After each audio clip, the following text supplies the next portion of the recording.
be welcome to the Poundtown podcast. I'm here with Dan Umthun, local and hopefully soon to be national comedic presence, and YouTube / Facebook's a personality, just a gentleman, a jack of all trades. Person of ality. Yeah, that's what I do. Fair enough. Telling jokes, recording myself, shouting into the void. That like is, it is a weird thing. For those of you who aren't watching, which is at this point nobody is watching this. That's okay. Which is okay. Yeah, we're looking over. Dan's might look over and see if anybody's commenting. I doubt anyone is, and if somebody does, I will be surprised because I think in general nobody's watching this on YouTube. But it is definitely interesting to record to no audience and to think, how is this going to be perceived? Because what you find funny may not necessarily grasp with what someone else finds funny. So you're trying to go, does this hit the audience that I'm looking for? Well, let's take a shot. Let's start with a cold open. Ladies and gentlemen, this is Nate Byer. I'm Dan Umthun, and this is our welcoming you to Poundtown. Yeah. We're taking them to Poundtown. Welcome to Poundtown. We're finna clap those cheeks. Yeah. Not. I don't know if that's a tagline. I don't know if that's what I'm gonna go with. Not I our like cheeks. It's not gonna happen. Not that there's anything wrong with that. Your No, just it's not our thing. It's just we're not. Just saying your cheeks, comedically. The people who are we're gonna clap them. Yeah, who are watching. Booyah. Yeah. What's your Wi-Fi password here? release your Wi-Fi password live on the internet. Hey, let's connect me to your Wi-Fi. You know what? Here's the weird thing about it. I'll be honest with you. I don't actually know it. Oh shit! Because never mind. I didn't set it up. Because I was gonna throw that up and share it. I don't have YouTube set up on data. Oh. So I can't. Fair enough. That's a weird sentence to say that would never have been said 20 years ago. I don't have YouTube using the set up on data. I don't think YouTube was around 20 years ago, was it? 10 years ago even, I don't think you would say, I don't have YouTube set up on data. I don't think data was a thing. No. It probably was. Data is the thing. Data was done by Star Trek Nemesis, right? Yes. Like data was out the game. But he's coming back for Picard. So I saw that. That's and you know what the nice part is he already looked like he had plastic surgery then, so all he had to do was keep the voice. He's fine. Right. I mean, I that series is going to be emotional. I'm ready. Should for be it. Interesting. I'm actually, and I'm not a. I guess there's not really anything I'm into as far as Star Trek, I like all of them, but I'm not into enough of them to, like, navigate. Oh, do you remember? No, I don't. I'll be honest with you. I'm a big Star Wars. I was huge into in its time, and as time went on, I realized that I was a much bigger Trekker than I thought I was. Mm-hmm. Much bigger. Well, I think the stories are more fleshed out. There's a lot more of them. Well, yeah. And it's been around a fuck ton longer. I mean, and we, at our age now, we grew up with all but one of the TV series. Yes. I didn't do this intentionally because I thought of myself as like a Trekker explicitly. Mm-hmm.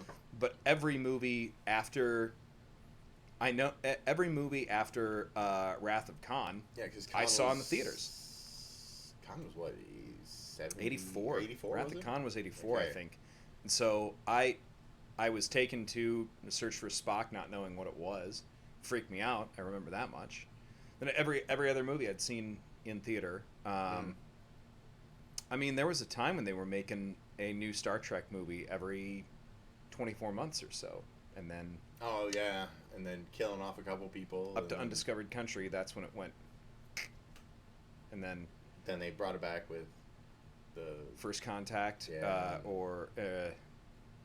I feel like I'm Let's go with the timeline. Let's put it in order. Like, Let's chop it up. It is Insurrection. It is amazing how Nemesis. many times that I will talk about like stupid old stuff that like. And I mean stupid in like it is stupid to like it or enjoy it or part of your childhood. But I mean, like it's like how have I ever had sex? Like I just immediately go, it is amazing to myself. And I go, I'll geek out about something and go, oh man, oh my god, I've had sex.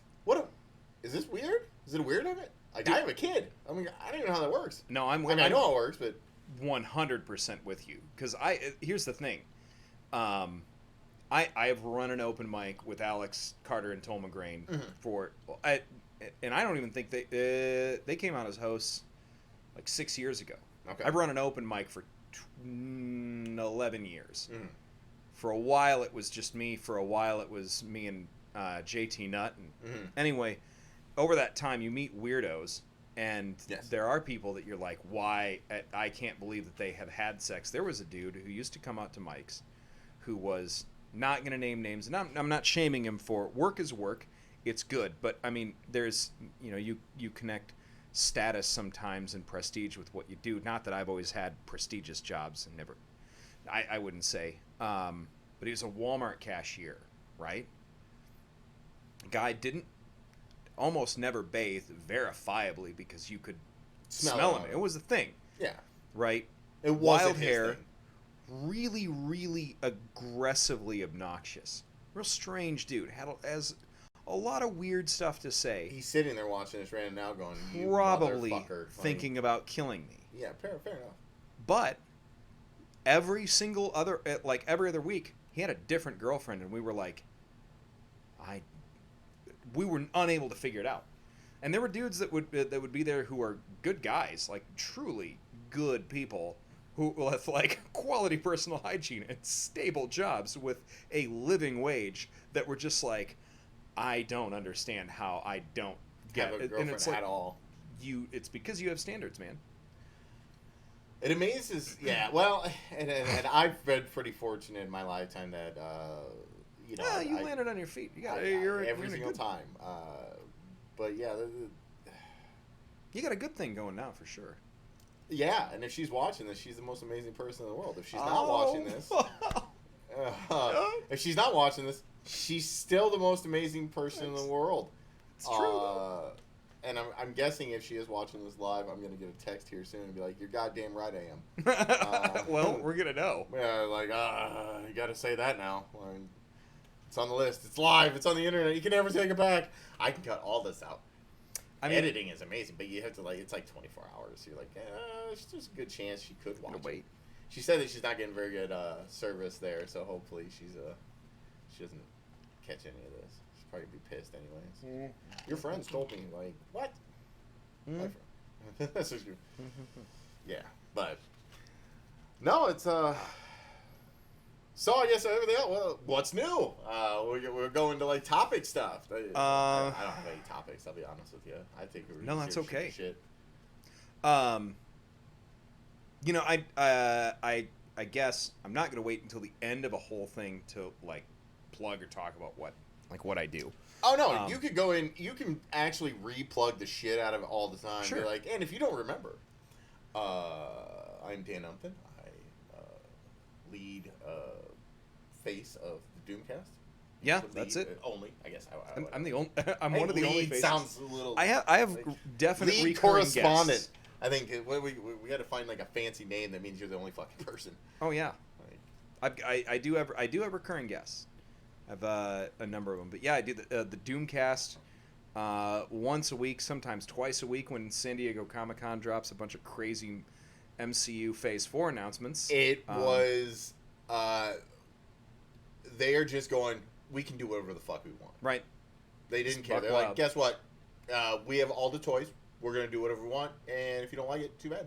That Shang-Chi movie is going to be nuts. Well, and then they mentioned stuff that they're not doing, but they're going to do in like an off, like whatever. Like, oh yeah. Then, maybe some point. Then, maybe do Fantastic Four or the Mutant X-Men or, whatever. And then when they brought out Blade, I was like, oh, okay. Yeah.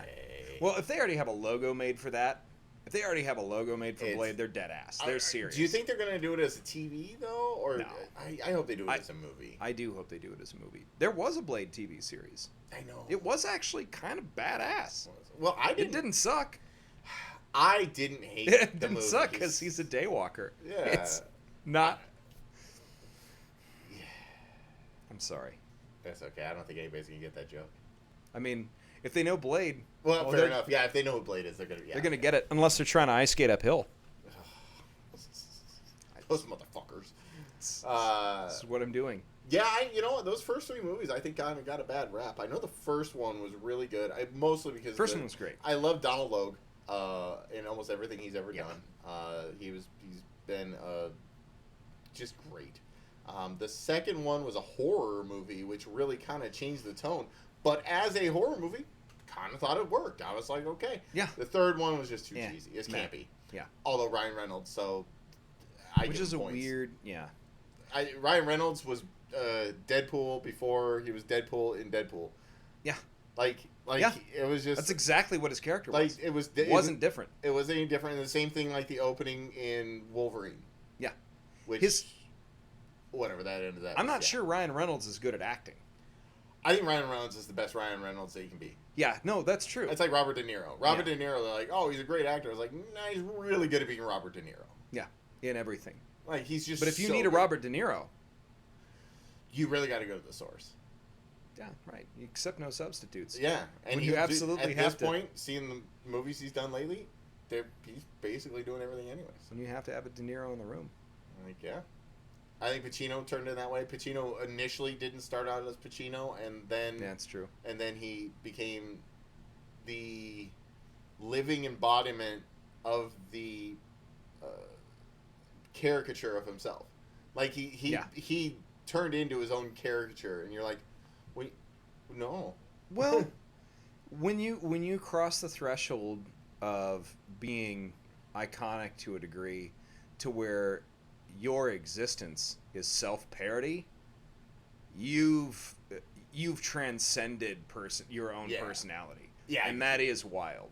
Yeah, yes, Pacino's there. What else do I do? I do the Doomcast once a week, and I run underground comedy here in Des Moines. It's been a lot of stand-up shows. We've got one Friday where we're trying to do a fundraiser to get lefties a new air conditioner. Nice. But also we have an open mic every Tuesday at Lefties Live Music. Yes. At 8 o'clock, and then Beast Village Comedy Festival every October. Yes, and you need to have your submissions in by tomorrow. Yeah, tomorrow night at midnight. If there's any comics who are watching who are wondering, oh gosh, do I still have time? Yes, until tomorrow. That is Thursday, the 25th of July at midnight. See, what I was going to do is just give you $20 after this and be like, let's figure out something. I don't care. I want to be a part of it. Like, you could. Like, I don't care. Like, I'll just give you $20. We'll figure out something. We'll develop something and do it in the basement. We can bring people over. I don't care. I mean, we'll just we do a round robin. Ask each comic. We'll line them up and just have everybody out and have a drink. We do podcasts all afternoon. Yeah, and that's what I was saying. Like, where we're located, it's not too far away from the East Village, obviously. I don't think I travel well because desktops. And you see all the cables. Well, yes. The audience doesn't. Dan can. No, it could be. I mean, that it would be a little bit of a chore. It's already a what do they call that? A hornet's nest? Is that? Yeah, it's built in. I mean, it's so bad. You're pretty well. You're here. You're gonna be here. Yeah, I could probably do some cable management, but I'm really lazy. But yeah, you could. You could have people over to do a podcast for sure. Yeah. I think the one we're trying to line up is next time 3XW has a match and everybody's kind of in town or whatever. And yet again, shout out to 3XW. Glad they came back. I think they're doing a lot better. I think wrestling's kind of on the way up again, although WWE is down. But I think that private, like small places are starting to get that build up again. And that All Elite is starting to become a big deal. and then they're a bigger one, but I mean, Yeah. there just wasn't a lot of. I got a bunch of friends that go to Revolver every time it comes through.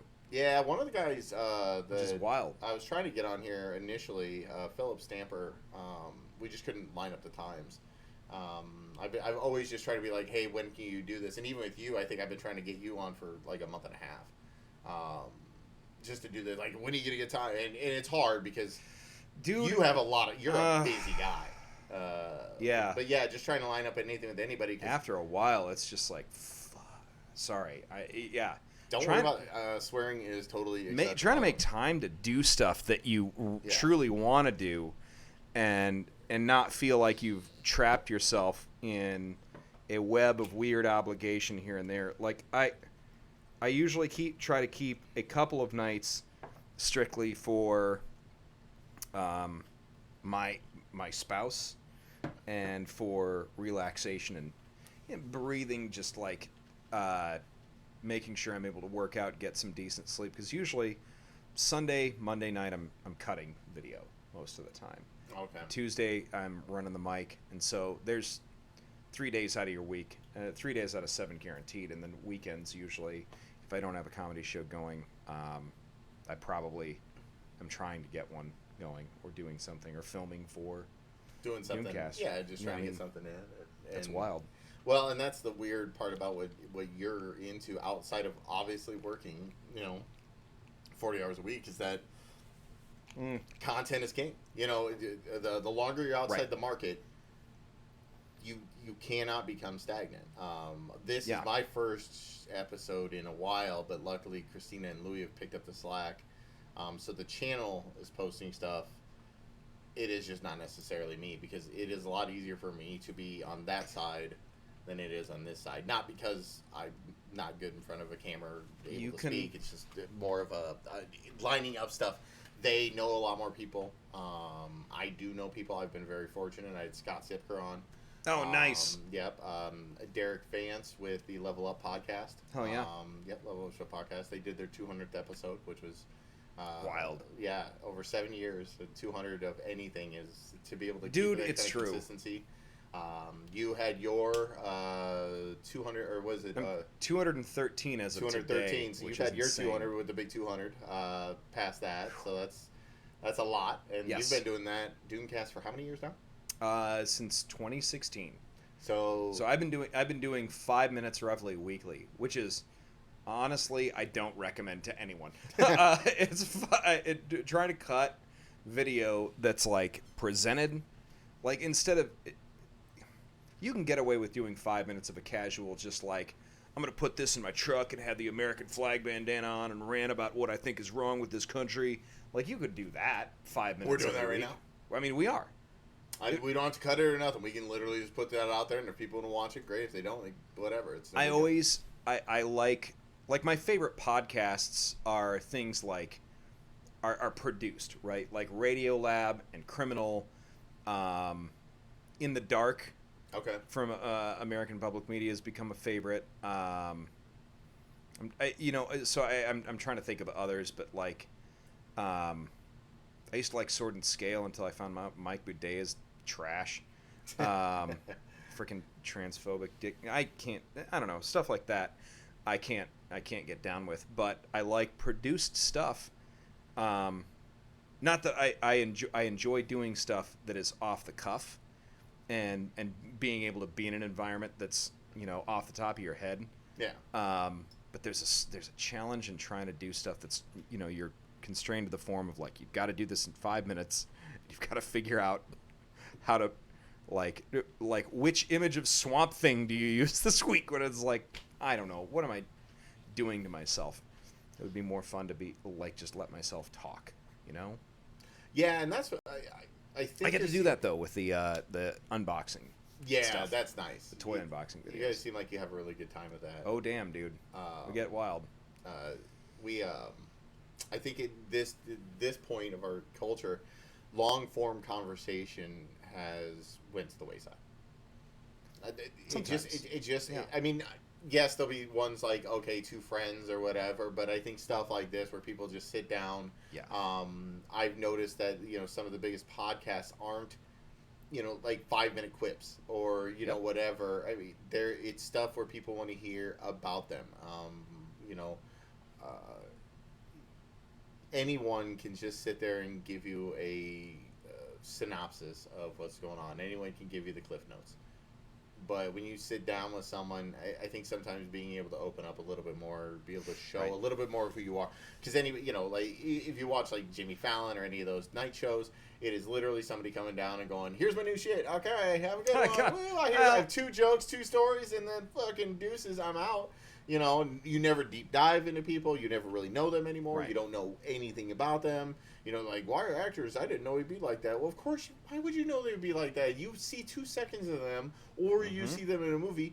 Except for Ryan Reynolds, everyone else is probably acting, outside of him. You're like, oh, I know who that guy is, because fucking he's him.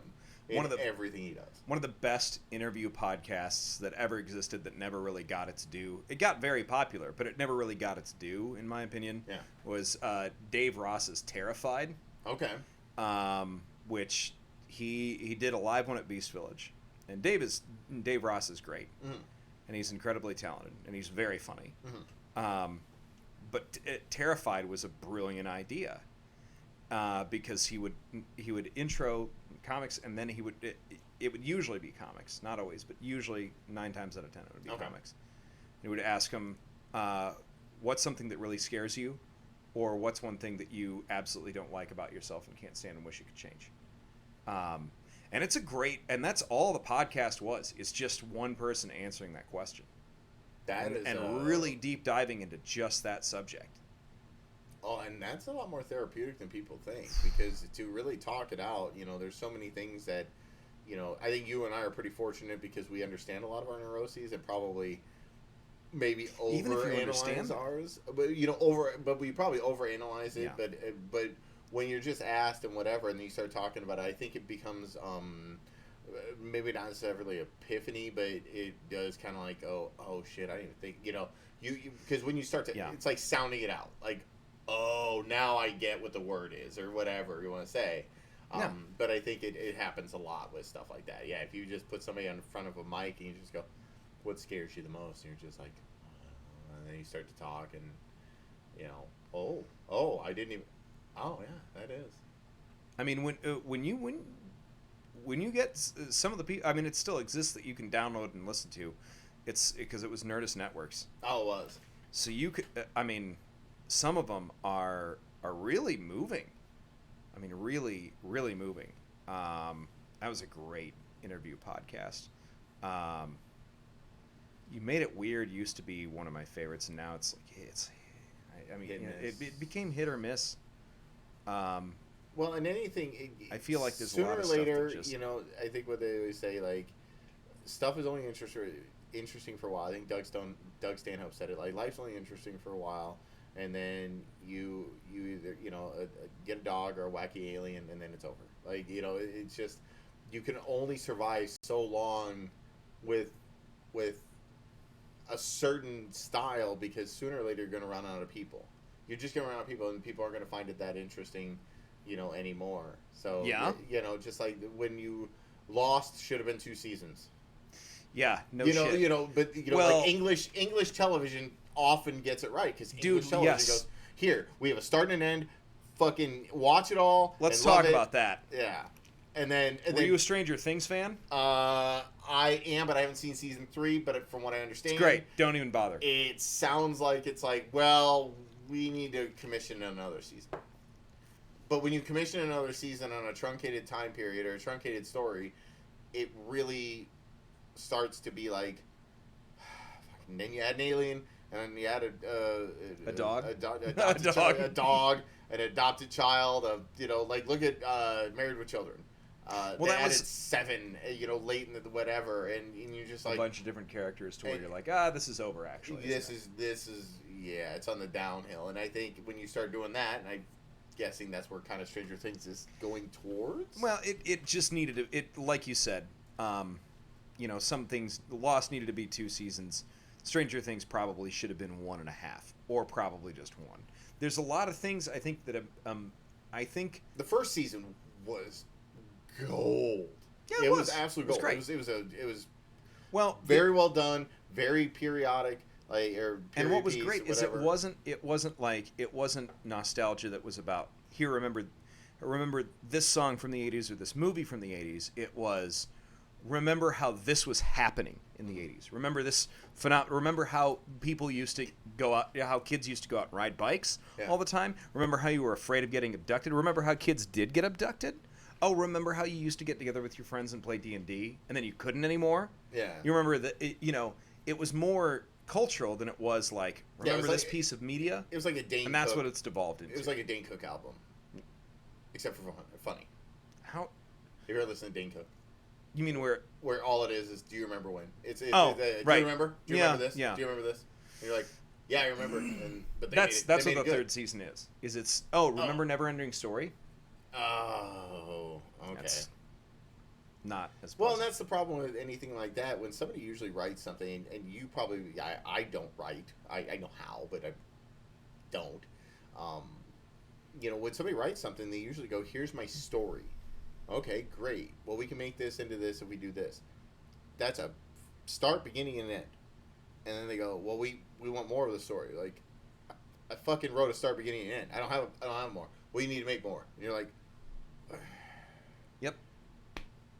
Okay, I'm gonna, let's do this. I think that's where they lost. Nobody thought it was gonna be that good, and then they're like, we need 25,000 more episodes because people were loving this. Like, how can we milk this? Basically, how can we turn one season into 6 seasons in a movie? Exactly, and that's all they're doing is trying to capitalize it and make it a franchise, and that's great for money. It's terrible for art.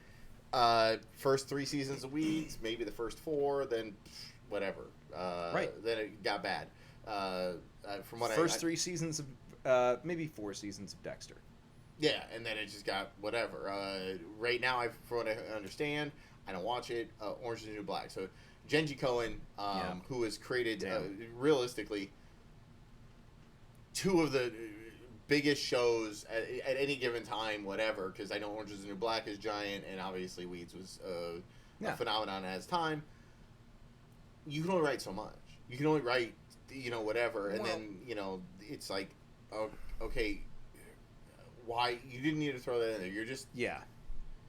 You're just making shit bad to make shit bad. I think there's not very many episodes of shows that don't have that.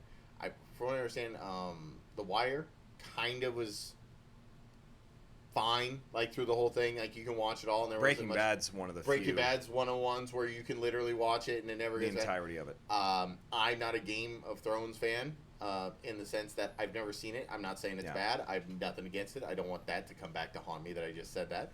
No, it's greatest. Like, I don't know. Like, whatever. But from what I understand in that, even where they went, like, it was like you're in the come down, and you're like, okay, this is great, but.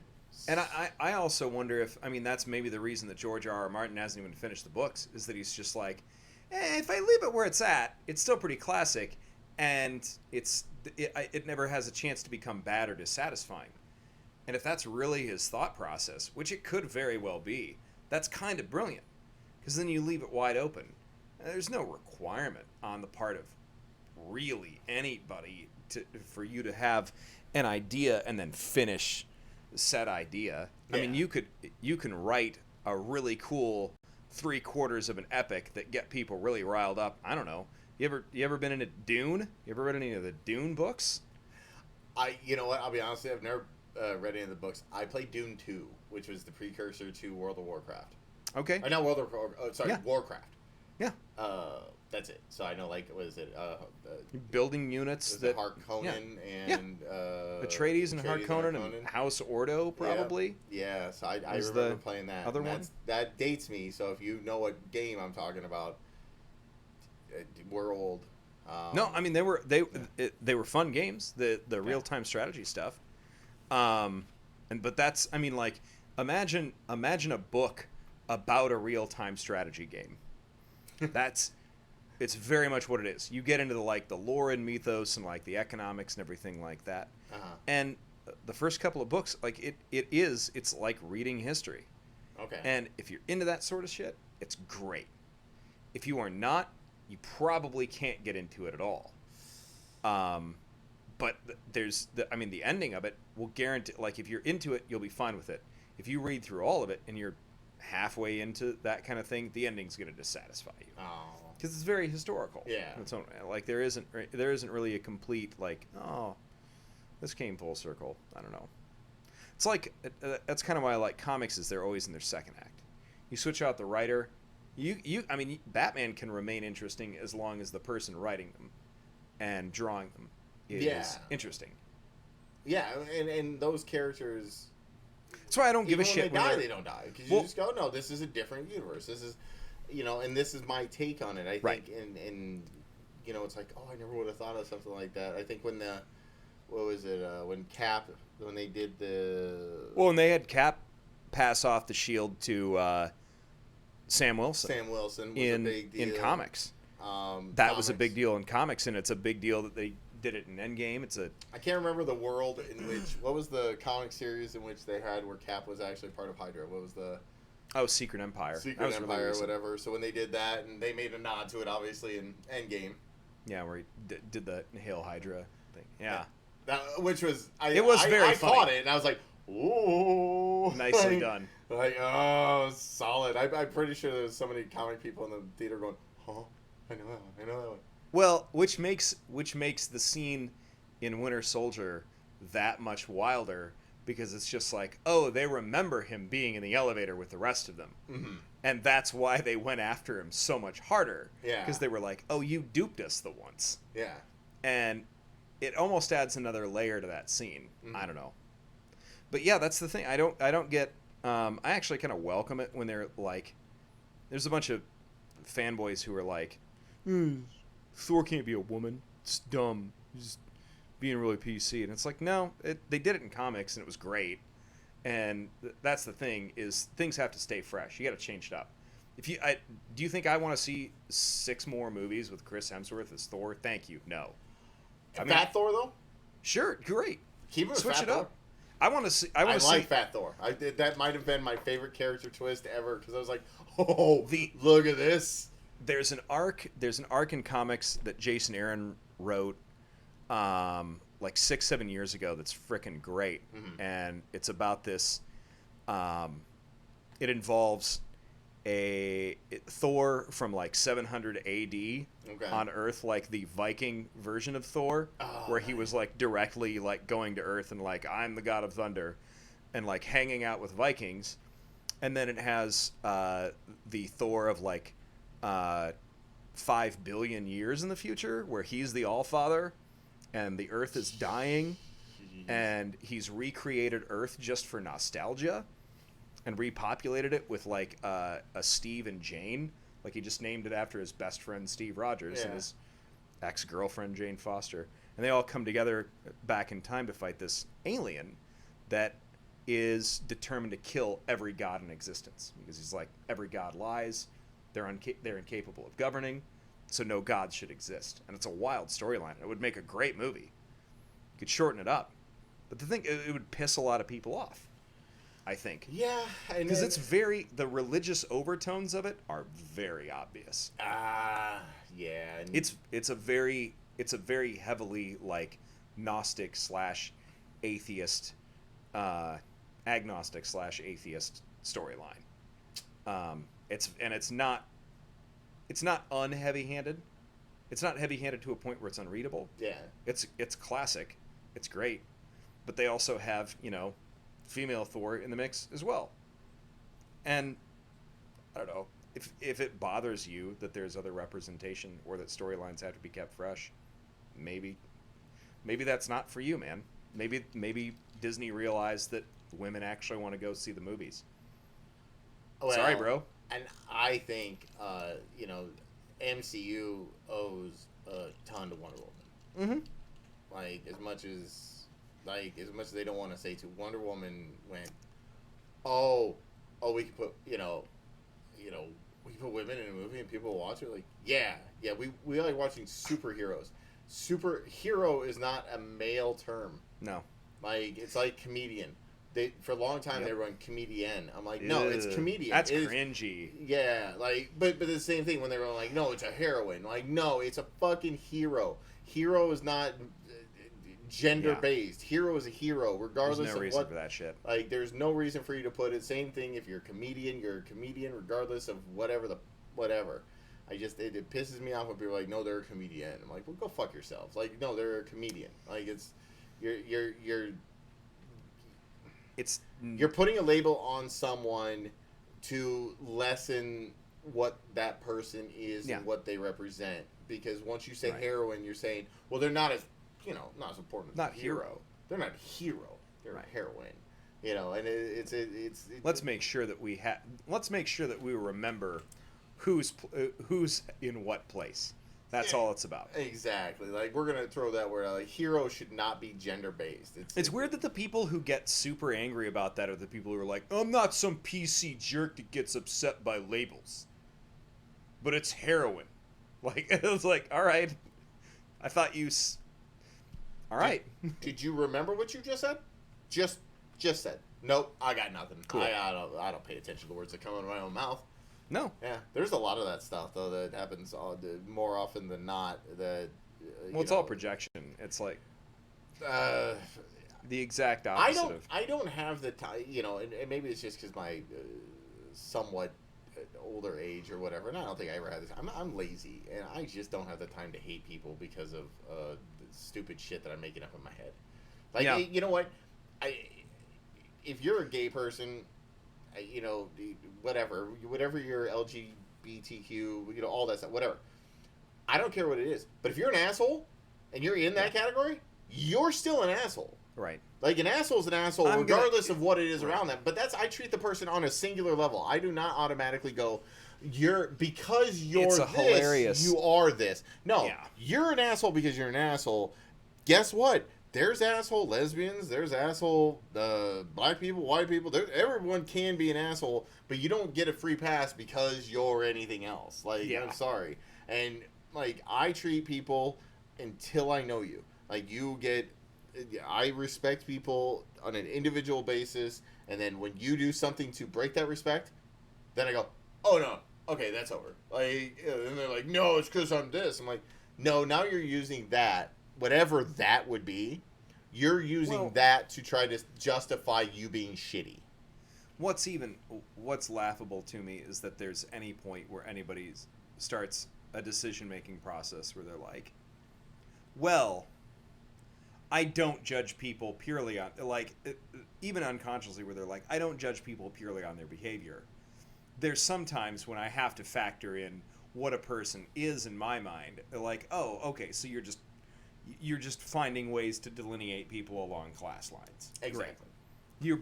You're basically giving yourself an additional, like, people are judgmental. Everyone judges everyone, regardless of no one is completely. There's one person I've ever met that I'm pretty sure is not judgmental, and you know him. Is a gentleman that runs Tom Chapman. He runs the funeral home in Carroll. He is literally the world's nicest human. I cannot imagine him saying anything outside of the nicest things in any way, shape, or form. He is literally every time, just. I mean, probably because all of his customers are dead. Yeah, that's what I mean. Like, talk about a guy that has respect for whatever. He's like, okay, easy enough. I mean, but when your whole life, and I think funeral director is one of those chill job, one of the toughest really. Things. Except for the fact that you can never be hectic, because when people are trying, like, you can't be a shrill businessman. Like, you seriously can't be like. Carl from what is it? What's the show with Meatwad and Aqua Teen Hunger Force? You can't be Carl and be a funeral director. You can't be doing it like, it's what you get. Like, no, you can't pull in like that way. You have to be a person that is literally in tune with what people care about. Like, outside of that, like, most professions, you're gonna have somebody that's complete and utter. Like, just an actual jerkhole. I mean, you've met him in every industry. It's sooner or later you're going to find somebody that shouldn't be in the industry. I think there's like a good probably 40 to 50% of the population that is unfit to work with the general public, or just to be in public at any time. Yes. I'm not even exaggerating. Like, I'm not even joking necessarily. There's people who like just have no idea how to govern their own behavior. Like, when you get, like, if you get actually angry to a point where you feel like you need to speak to somebody, when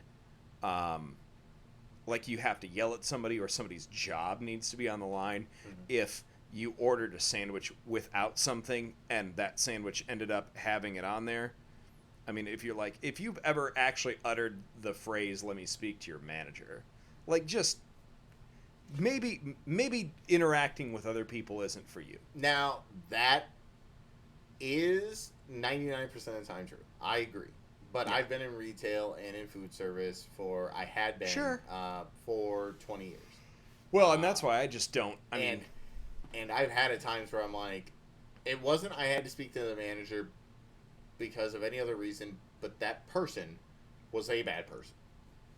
So yeah, I mean, I need to speak to the manager, where I just went, I don't want them to be fired. I don't want any, whatever, but I just need you to know that my experience here, and that's the thing, though. Well, that's a different thing than, like, it's different where you're like, listen, I just want you to know, since you're in charge, you probably don't want to be represented by this. Also, they're either they're saying or doing or whatever, this could potentially affect you negatively. But it's a totally different thing where it's just like, I said no onions, you should lose your job. Like, it's hilarious. We get a lot of that stuff. All right, bud. Yeah, like, that's anytime I call a call center for any damn reason. Oh. Anytime. No, we're not going down that road. I'm not going to be a dick to you. Because that person especially, I know very well that they don't have a lot of power, but the power they do wield is to maybe not follow through on something. So if you piss somebody off, they maybe aren't going to do anything with it and not get in trouble at all for just not following through. Do you have phone voice? Oh, yes. Do you have phone? I have phone voice. And it is a fucking hard turn. It is like, oh, no. Hi, this is Nate. How can I, whatever. Like, it is the hardest turn, and people, like, will listen to me and go, the fuck are you? I'm like, I do apologize. Please bear with me. Just a moment while my system pulls that up. Yes, give me one moment. I'm going to look that up for you right now. It looks as though. And how's your day going? Yeah. Then you get off the phone like, you're stupid. Like, you just. That guy. You're dumb. Dick Bozak. What? What a name. What a douche. Like, I didn't hang up. This could be bad. Especially when you're a state employee. Yeah. No, you take those calls. Oh, man. People are. Do they record? No, they don't record it. Well, no, if they did, I'd probably get in trouble because they're not recording care. Like, I'm pretty much myself on the phone. If you're a state employee and they're not recording, and you should just answer the phone. Just, sup, bitch? This is Nate. I had it once, and I knew the guy's number because it came up as a caller ID and it came up at work. And I was called by one of my friends who owns a bar, and he was trying to get his renewal done on his liquor license. And I saw it was him, and I was very fortunate to take the call. And he goes, "Hey, hi, this is whatever." Does he sound like Kermit the Frog? Yeah, you like that? No, I do a good Kermit. But he's like, "Hey, this is whatever," and I was wondering if you might be able to help me with my renewal. Okay. And he had said all that stuff, and I went, "No, sir, you're gonna have to figure it out yourself." That was the first thing that came out of my mouth outside of whatever, calling me. And you just hear the pause. Because you're calling the state. You're calling a government agency, and that's not something you're expecting to hear. No. And I go, no, it's me, man. It's me. And oh my God. Oh, I was freaking out. I was like, what? Whoa, did the state get all gangster on us? Like, I was like, no, I saw it was you, and I just wanted to give you crap. So yeah, but if somebody, but let's say somebody had walked by and thank you for calling the state of Iowa. This is Sam Snead. You better recognize. Do you know who the fuck I am? Like, No. Your bitch chose me. Yeah, you called me, motherfucker. Now we can handle this like some gentlemen, or we can get into some gangster shit. Yeah, did I call you? No. I'm working. What do you need? I got other shit on. I got hoes on the line. Like, you can't say that anyways, or whatever. But No. I advise against I got hoes on the back. Don't you know what I'm doing over here? I wonder what do you think Sam Snead is even doing now? Sam Snead? Like the fucking golfer? The rapper. Oh. The golfer. That's true. That's Sam Snead that's a golfer. That is the That's obvious wild. difference between you and I in That's any very situation is that my first thing was to go to the fucking dead You mean the golfer. golfer? I'm gonna guess whatever death brings, he's probably doing Decomposing. He's decomposing. Heavily. But you know what? Down to his bone marrow. But at the best level possible because he was Sure. the greatest. No, I don't even know. Did the rapper die? I probably. Maybe that just goes with the name. I don't know. Well, I mean, he was death row. I would ask you the know? producer to look it up and bring it up on the screen right now. Well, but let's find out. they didn't, and they're also non-existent, so that kind of helps. Sam Snead. The top result is for the rapper. Oh, really? Yeah. Wow. Wikipedia. Well, you know what? Though? No, he is still The alive. golfer's Twitter account probably is pretty slow. Yeah. I'm gonna guess. I don't know. Maybe You know what? Maybe his relatives are really big into social media, and they're like, "We're gonna keep him going. You go, Sam. Here's some pictures of you from 1982." Only one track. In 1993, he was signed to Death Row Records, releasing only one single, You Better Recognize, featuring Dr. Dre in 1994. The single appeared on the Murder Was the Case soundtrack. Oh. Peaked at number 16 on the Billboard Hey, charts. there you go. And Sam Snead. And now we recognize him. So that means next year he's going to be at 80-35. Hell That's yeah. good. Yeah, because you know what? If you've had one hit album in the 90s or one song, we'll sign you. I mean, I don't think this is ever going to get back to those guys. I'm not really worried about I don't know. No, I wouldn't be worried about it either. Because at all. Yeah. No. Most people are going to You remember when they had like Weezer and the Flaming Lips and like Dr. Dog? Damn, Dr. Dog was a good get though. Yeah. And don't get me wrong, I love Flaming Lips. What is Portugal the Man? Weezer had probably probably one of the greatest albums. No, was it Weezer? Is it Weezer? Is that the Blue album? Yeah. That album, front to back, is agreed. Probably, I think, one of the top 10 albums of all time. Just because there's no dead weight in that album. If they had stopped with, the Green Album and that had been it, and they were like, "This is our comeback. Thanks everybody." And we're done. We're done. In the sunset. It's 2001. 1984, and 2001. just played that Good stuff run. for a while. And don't get me wrong, if you still want to be a band and you're whatever, but it's just hard to stay relevant. Music changes so much, and so many people. Well, and the other thing is they don't sound like Weezer anymore. No. So then they go, Something we need to changed. do something that sounds like us. Like, well, the Blue Album and Pinkerton were like, Pinkerton also is. It's a harder album to listen to. It's more challenging, but it is. I mean, again, front to back, I think it's also flawless. But the difference is that it's certainly sadder. It's more introspective. Yeah. It is harder to listen to, but I think objectively they have. There's the people that'll disagree with me on that, but there was a point where they were probably my favorite band, but just for those two albums. Yeah. But that was like 1997. Yeah. For a while, and then I was like, oh, Smashing Pumpkins, oh, Beck. You know, Beck I still think to a doesn't degree. get a lot of love but even though they've basically been the same band forever.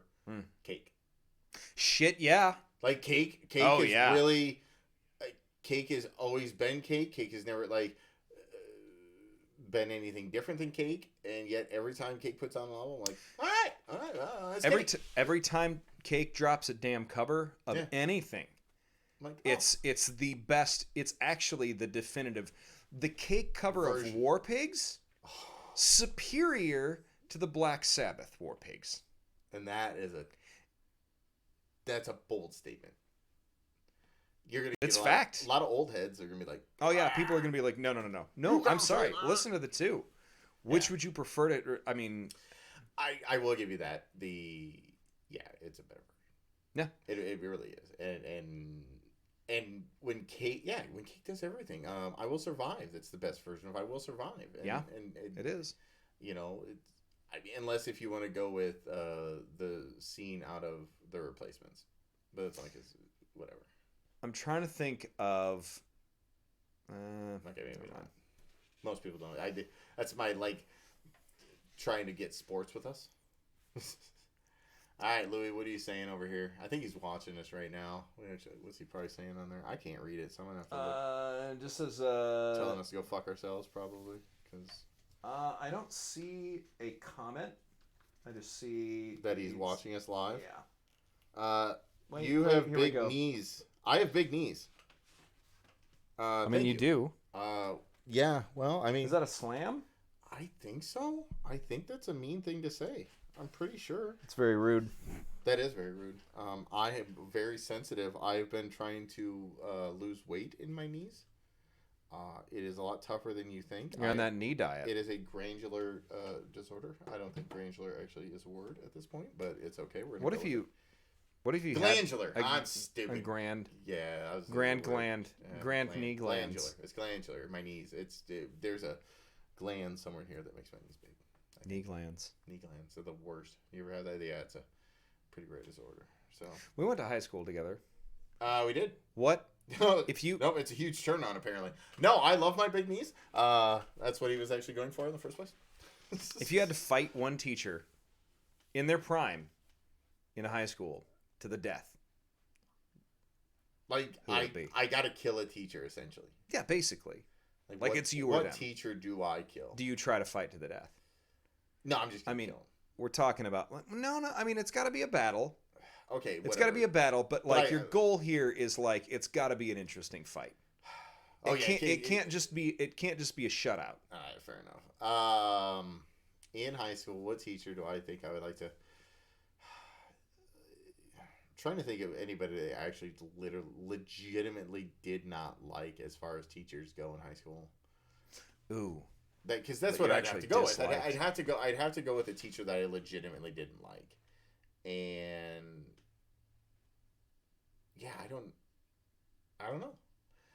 I feel like part of me thinks that I would choose David Ferris, English lit, freshman lit. I don't think so. I think the reality of it is if you wanted an actually interesting fight, Bill Badley, the gym coach. I still see Bill Badley this day. So is he still teaching? Yep. He's still coaching? Yep. Does he still have the mustache? Does he still talk like this and explain to date what we're gonna do? He's still a big Celtics fan too. Yeah, that is still wow. He is. I'm just throwing this out here. I mean, I feel like he would be like Kraven the Hunter in Spider-Man. It would just be like the game's afoot. So the question put on this that we've got basketball is that, shorts. Is it? And this is a good one. Is it hand to hand or gladiator style? In this particular circumstance, what are we doing? How are we doing this? Is this hand battle against high school teachers? Because I think gladiator style. I'm thinking more like now. Hold up, is this you now versus them then, or them in their prime versus you in your prime? I think you versus Ferris is an unfair thing, gladiator style. Yeah, I agree. Because you're Hunger Games style. I don't know what that. Then it could go anywhere. Huh? Go anywhere. If it's Hunger Games style, then it's all about like it. You've never seen Hunger Games, where it's just there's a movies I haven't seen. Well, it's like a playing field of just like open jungle. And there's weapons that are all over there that you can find, and you've just got to use basically your own technical skill and ingenuity to survive.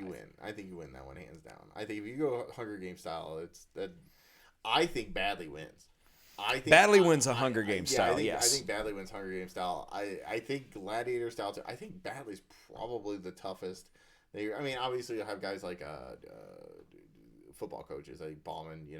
Now Ballman, he's slow though. He's slow. Yeah, that's the only thing. Like he's like a tank. He would go for a direct assault.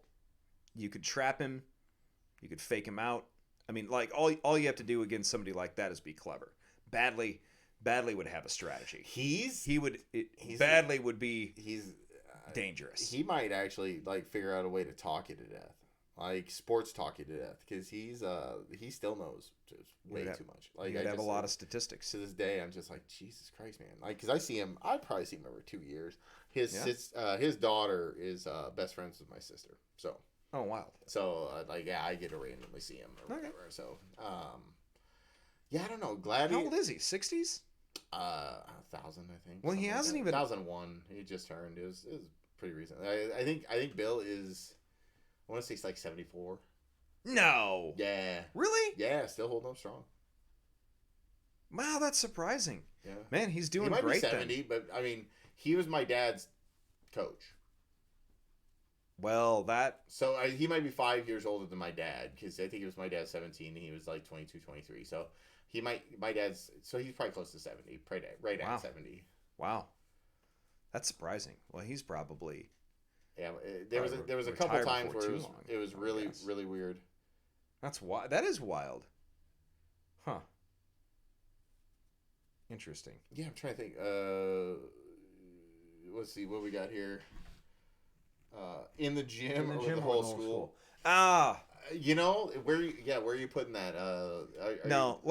It has to be the broad playing whole school. Yeah, whole school. You gotta let that open. So if you know where the shop the gym's a part of it. But we didn't know where the shop class was. Oh, no, you know what? It's where the dumb kids came from. Oh, that's a slam. It was always it was that long hallway, and you're like, where do they come from? Because I think general business was down there. I took it as a senior. It was awesome. General business with Mr. Olson. It was weird. That literally, I had people cheating off me because I knew how to write a check. And they were stupid enough to not know how to write a check. Like literally, put it on the board. It was like one of those weird things where they go, "Here's how you write a check. This is what you have to fill out." And I was like, "Oh, I have to fill out numbers, and you had to balance it." And I was like, "This class is ridiculously easy." Like, how'd you get an A? I was like, really easily, because of course. This should be stuff that like you're knowing, you just are figuring out, or your folks are teaching you, and if they're not, wow. Yeah. General business, huh? Yeah, it was pretty bad. I was all over the place in high school for like general business sounds like the most American superhero ever. I was AP calculus and general business in the same fucking time. Like, you're like, how is that even possible? I'm like, I don't know. And I was teaching Van Dyke how to do calculus. He's like, what is he doing? Yeah, Jesus. He's like, what the fuck? I'm like, I don't know, man. He's like, what is your next class? I was like, general business. He's like, with all the dum-dums? I'm like, yeah, it's me and them. Like, wow. I was like, easy A. Like, I'm getting credits, man. Nobody cares what you take. It's very true. It's very true. Like, I only took the AP classes to go do, like, what do you call it? Like, G&T stuff and whatever. Because I did all those G&T competitions with, like, Greg Vanami and, like, Nick Pudens. And Nick's like, oh, I built a fucking supercomputer out of this piece of wood. And you're like, what? All right, whatever. So, it's amazing that you were able to program all of that granite countertop. Yeah, that's pretty crazy that it does that. And he's just like, yeah, I just did it over the weekend. If you guys really want to know what I did, I'm like, I don't want to know because I'm pretty sure you'd probably kill me. Like, yeah, like if I tell you my secret, you'll have to die. I'm like, well, then that's gonna keep you a secret. I don't want to. Just please don't talk to me anymore. Yeah, actually. Yeah, those guys it was some interesting people. And then there was like me. I was kind of like the dumb one, but the most adaptable. So they'd be like, "This broke." I'm like, "Well, let's just do this quick." They're like, "Oh, we never thought of that." I'm like, "Of course, because I'm not good at making the initial thing, but if it breaks, I fix that shit real quick." Smart enough to fix it, not smart enough to make it. No, I never learned the technical aspect of stuff like that. Like, I can tinker with like mechanical stuff, but like your technical, like when it comes to like programming and coding, nah. Yeah, and even haven't really messed with it. I'm sure I could probably figure it out, but you don't want to know. No, thanks. It's kind of a nightmare, to be honest. Unless there's, well, I mean, I guess there are jobs in it, and yeah, you could probably do pretty well for yourself, for sure. Well, I think this day and age, they just have so many people trying to program that it's just tough to keep it. You know, you're like, oh, there's so many people programming anymore. It doesn't look like Louis got anything else going on for us. Back to high school stuff, I guess. trying to think. But yeah, if I was to fight anybody, the person I really didn't actually like was Dirk Troutman. We didn't get along mostly because he was my baseball coach, and He seemed like he had. Yeah. I am painfully lazy, like to some people, where I will do an immense amount of work in a very truncated time period to not have to do work for the rest of the same amount of time period that everybody else is going to try to do it in. So you'd be like, well, you did all this right now. I was like, yeah, because I want to be lazy for the next hour, like, you know, or something like that. So he would always get mad at me for like baseball. Like, we'll do all this. And I'll just hustle the whole time. I'm like, okay. And I just wait. And he'd be like, what are you doing now? Like, I'm waiting. Well, why? Because I'm done. Like right. You told us this finite amount of work. I'm gonna go as crazy as I can to finish the finite amount of work, and then sit. Because yeah, I don't. It's probably a weird kind of lazy, but I will literally. No, I mean you've got a goal. You value your leisure time. Yeah, like you're I want to put your effort in. I want to do as little as possible. Time wise, like that's very funny. Yeah, it's the other way to do it. Like, oh, you work so hard. It's like no. I work fast, because if you're telling me that if it takes me, you know, I have this much work, I want to get it done in this much time, right, and do nothing. Like like why would you want to spread it out? It doesn't make any sense to me. Like there's so many jobs in which you're like processing positions. Hey, we need to process this much stuff today. All right, can I leave? Can I leave when it's done? Well, no, you have to stay here 8 hours. Well, then I'm going to make it last 8 hours. If you tell me I can leave when it's done, I will have it done in 4 hours. And I will go home. That was always pay me the same. I did 8 hours worth of work in 4 hours. Pay me for 8 hours, please. But I will be going home. Yeah. Yeah, I would love to. Any position that has any type of processing stuff. I worked in a warehouse for a long time, and they'd be like, okay, this is the amount of work we have to do. And they'd be like, God, he is sweating balls. He's just running all around this place. And I'm like, yeah, because when we get done, we can go. Yeah. Like, you understand that. There's this much amount of work. We're only contracted to be here until this work is done.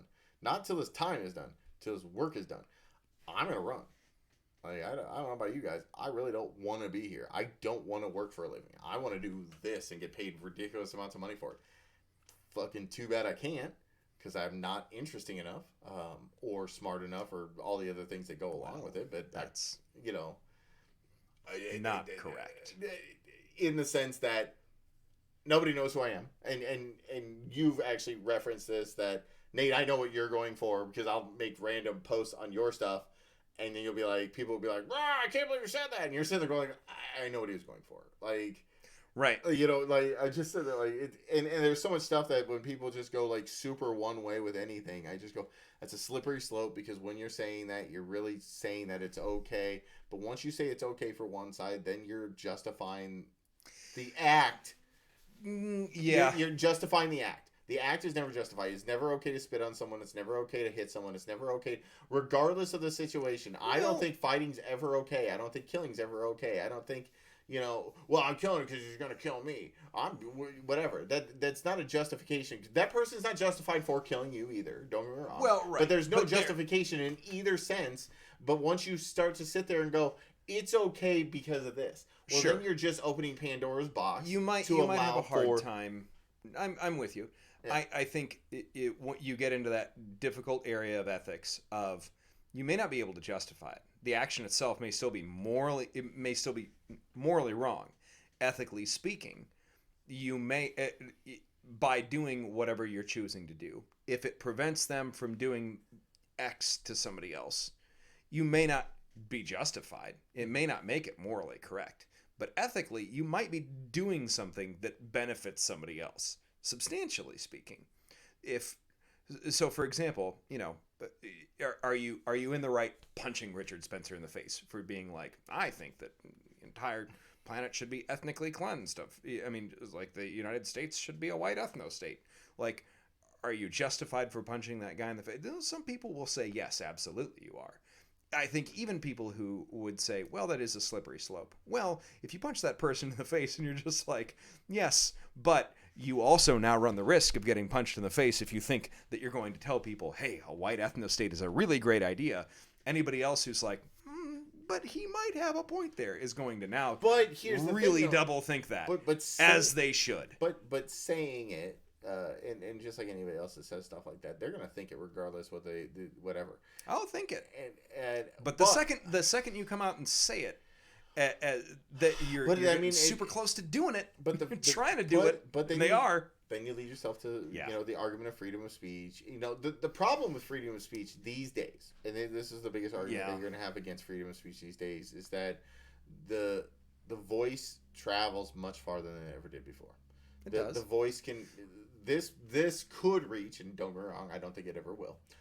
This could reach hundreds of thousands of people. Our conversation right now could reach, like if I become a serial killer, it'll definitely reach hundreds of thousands of people. Go back. Sure. I mean, please I don't think it's a waste of time. You won't be the first person. Don't get me wrong. No, because that would be too obvious. Because we're on camera, and we're in a basement. That's scary. Yeah. No. I mean, there's dead bodies somewhere in here. All right. No. When you put the curtains up on the other side, it's the killing room on the other side. And here's my Wi-Fi password and my address. Anybody want to come? No. Since we're giving everything out, let's just do it. But it's such a weird thing how all of this works, where people can it's just there. Like Twitter, Facebook was one thing. Yeah. Twitter is its own animal. Yeah. It is its own That's thing. That's a dumpster fire. Where there are literally legit companies, like legit, like USA Today. Twitter is ablaze with people hating this. What do you mean ablaze? Like, right? Because one, if you're gonna say that there's 20,000 comments, there are 350 million people in this country, plus. Yeah. And you think 20,000? And how many people are on Twitter? On Twitter, and the people that are on Twitter are generally on Twitter. I'll get on. What's there. a trend? Yeah, this is a trending topic. This is a trending topic. But here's the thing, though: those are the people that have nothing better to do, and not all the time, but a lot of times, nothing better to do than to to jump in and be like, "Well, I think this." It's like, if you were standing here in front of me, that's I wouldn't care what you thought. Right. But now, because you're doing it on this whatever, I care. I still don't care what you think, because I don't know you well enough to justify whether your opinion is valid to me. And likely that person, if that social media didn't exist, that same person would likely not, within earshot of you, just at a random street corner, start broadcasting. By the way, I think that genetically speaking, anybody who is not a white European or of white European descent is inferior. That person would probably never go and say that out loud. But saying something along, something along those lines on Twitter is something that people can be fearless, because you're not anonymous, but you aren't directly in front of them, so you don't run that risk. The anonymity is still there, but it is not. I think that the reality that we're starting to find out is that the reason people have no problem saying things, even not anonymously online, is that the veneer of civility is there because you didn't say something that was directly hostile to somebody, because of the implicit threat of physical violence that did exist and it still exists. If we're in person right here, and you say something even as a joke to somebody that you've known for years, you're just like, maybe you say something, the most offensive thing you can think of. I'm even having trouble thinking of what I would say. But something that would actually move you to violence. If I'm at a distance, I know I can't with you. Fair enough. Of all of the people, I'd be impressed. That would probably be wow, you actually caught me. I mean, of all the people that could actually be motivated to violence, I think you're probably the last of them. Yeah. But imagine it's somebody that could actually be riled up. Now, if I were to say that from a distance behind a keyboard, it's even shit. If they're pissed. They're just who pissed. Cares? Yeah. They can't do shit. But if you're right in front of them, if they can crack you, you're not gonna say it. Yeah. So that's what I'm saying, is that there is a degree to where it's just like, it may not be. Perhaps the price of human civility and civilization itself even is that there were groups of people who did get together. In fact, that really was what it was. At different points in human civilization where they're like, actually, we wield the power of physical violence over you, and used it. Yeah. Well, is it a good history? I mean, like the you history look at of the U.S. at this point is actually becoming towards that way. It was like, well, in the history of the United States to begin with, it wasn't like the founding fathers were just like, we are going to get together and peacefully protest until England says bye. No, they went and destroyed a shit ton of property and then just started murdering people straight up. Not just people. They started killing military of notionally the country that they lived in. So they were terrorists. They were 100% terrorists. Is it justified in retrospect? Yeah, because they were the guys that got to write the history books. Yeah. Well, and it's always amazing how that works too, because you look at Gowron of the Klingon Empire. History is written by the victor. That's it. So true. Salient quote. So true. Because, you look... If we were to bring up... And I kind of wish we would have kept them, but if we would have kept all of our, history books from when we were in school... Oh, yeah. We'd look at those things and be like, oh, that's not even close. You think... No, that one's way off. It's like they gloss over, guess what? It's Black History Month. Oh, man. You know what Black History Month is? It's a month-long Martin Luther King speech. That's it. That was really it in high school. I don't even know if it was that long. Dude, yes. We literally, I think I knew more about Carroll County. Yeah. Because there was more time spent on knowing what county you lived in and the county seat and how it became existing and how the railroad came through, and it used to be Carrollton, which is now a dried up nothing town because the railroad went through Carroll and they just changed everything, and then that became the county seat and it was a bustling metropolis, and you're like, and then oh yeah, and Martin Luther King did a speech. Oh yeah, and then shit, if you want to, I mean, it's a peanut stuff, and you're like, what? I know I'm probably not. If anybody who's watching is even on the fence about I don't really feel like I don't feel like racism exists in this country anymore. Actually, if you want to know how bound and fucking determined the white hegemony in this country that does wield power in the military-industrial complex. And law enforcement is to actually keep the black community from organizing and white allies from actually organizing with them. Fucking look up Fred Hampton. Look up Fred Hampton and the Black Panther Party in Chicago. Because shit is that sorted. I'm not even going to bother with it. But there's just basically American cops straight up assassinating a dude in his own home. Just because of the fact that he was like, hey, what if we had educational and lunch programs for people who were impoverished? Because it was that threatening to the system. Yep. It exists. And now we have school systems that are literally funded by local taxes, and the local taxes they have, they do not allow, it's tax based, so the more affluent communities have more taxes, so therefore it goes to their school. Mm-hmm. So that school does better, whereas the renters who are getting screwed over by people and stuff like that. That shit's a racket can't too. Get loans, honestly, and everything like that. The entire idea that school systems are founded, or not founded, but are funded mm-hmm.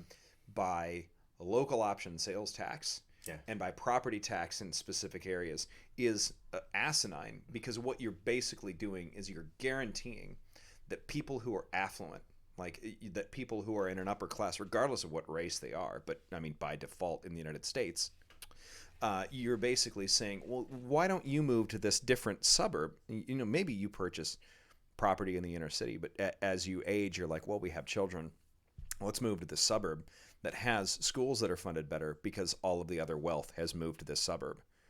And so, in turn, that affluent person continues to move their wealth in a cycle of self-perpetuation. Meanwhile, the people who have no means, who are living inside of a city that's its tax base is crumbling. So let's say deal with schools that are not as well funded. It's insane. Let's say I won the lottery, whatever. And I just went over to, let's say, the east side of Des Moines, and I just went and started buying up properties, fixing them up, and whatever, but letting people still live there for the same price. Like, I don't care. Like, what do you pay now? Okay, whatever. I'm fixing up your place. Shut up. Like, your property value goes up and everything like that. So let's say the property value goes up, so then they get more money for these, for maybe for whatever. So let's say I do that. How long before they change the way the tax structure works, and essentially gerrymander the lines in which they go, well, no, this doesn't go to this anymore. It's worth more and the tax is more. No, what actually you do run into is, let's say you pay off, you might do better by paying off the mortgages or purchasing those homes, even not fixing them up, just putting them in the names of the people that are living there, just buying them from the rental. Yeah. Because you fix those properties up, and then suddenly, the next year, the property taxes and all that shit skyrockets. So you keep the property, but if you're still allowing them to do it, and so say you buy it and fix it up. Say screw it. Okay, I'm gonna buy it for you. If you get that kind of money, those houses that are over in those areas. I used to live on the east side, not bragging, and the houses are over in that area. The prices for them are, whatever. But if you fix them up, they're not going to cost you much to get. You're paying maybe $50,000-$60,000 for the house, and then on top of that, you're only getting $50,000-$60,000 for the house. You put another $50,000 into it to fix it up. Now you have a $100,000 house that you paid $60,000 and you gave it to them, and you still say, hey, you guys, you just have to pay the taxes go up. They still own the house, even though you put the whatever. Yes, they're paying more taxes, but they don't have to pay a yearly payment anymore. They're just paying the taxes on it. Mm-hmm. So yes, so their goes down for what they're actually paying per year. You only invest $100,000. If you get, like, let's say, I don't know, say $500 million. You get one of those, like, super jackpots. Like, whoa, $500 million after everything. Oh yeah. Like, where well, then you could. I mean, you could in terms of like a microcosm. But how fast do you think the government comes in and goes, well, now we have to change the taxing to do this because they're going to gerrymander, because they're going to go, well, now these communities are nice and we need to. Well, we should probably sell these places, and you would hope that the families over there that the houses bought for them, that they wouldn't turn around and try to sell them because whatever. Well, that's the truth of it. Is exactly what you're describing is exactly why reparations make sense. Yeah. Because what you're talking about is you're saying like, oh, well, obviously the system would turn around and try and make sure that they had some way to game. You've just basically what you're saying is if you suddenly put a family that has traditionally, are people of color who've been oppressed and suddenly give them home ownership or give them real property that they own at a point where that becomes generational wealth. Yeah. The system's going to find a way to try and game them out of it. Yeah. And it's been historically true. Yeah. 150 years, the people that in this country where slaves have been gamed out of building generational wealth. Yeah. Systematically and by design, from redlining to housing discrimination, to discrimination in terms of business loans. It's not even a secret, and everybody knows it. It's beyond just reparations for slavery explicitly, but just that. And is it ever going to happen in this country? Well, I mean, at some point in the future, if we have the political will to, but you look at it and practical, actual reparations would be to the tune of multiple trillions of dollars. We're not talking like 3 or 4 trillion. It'd be like in the teens of trillions. Yeah. And which, don't tell me we don't have that kind of money. And every time they say like, well, the government doesn't have that kind of money. The banks do. The banks have the wealth that's been created by the people who are owed it, frankly. And it's crazy that. And I still have that money thing where there's so much stuff that I just look at and I go, I don't get how money works. And they're like, well, no, it's money. And I'm like, yeah, I get what you're saying. But it's all figment of my imagination at this point. Because all I have to do is go, money's not worth anything. What you have, like, they're like, gold's worth money. I was like, well, how's gold worth money? I was like, it's pretend. It's pretend. It's 100% pretend. We just and all once agreed people that it's start worth to money. realize that, the emperor has no clothes. Yeah. That's it. The emperor has no clothes and whatever. And I'm just like, okay, gold's worth money. Well, yeah. I mean, Why? there's Because nothing it's shiny? Well, right. There's nothing any more ridiculous than when you think about, well, okay, so you're getting paid for an hour of if you're getting paid hourly, right? You're getting paid for an hour of your time. Well, why is one person's time worth more than somebody else's? Because of their level of education or the technical skill or the value they produce? The cost of the calories that it takes to live for that hour, factoring in the cost of clothing and food. I mean, if you can quantify that value doesn't change for any given person. So you can figure out what a living wage is. Yeah. So if you're compensating somebody vastly more or vastly less for, what objectively it costs to live, to be there, to do that work, that's hilarious. Yeah. It doesn't make any sense. Yeah. It's just arbitrary.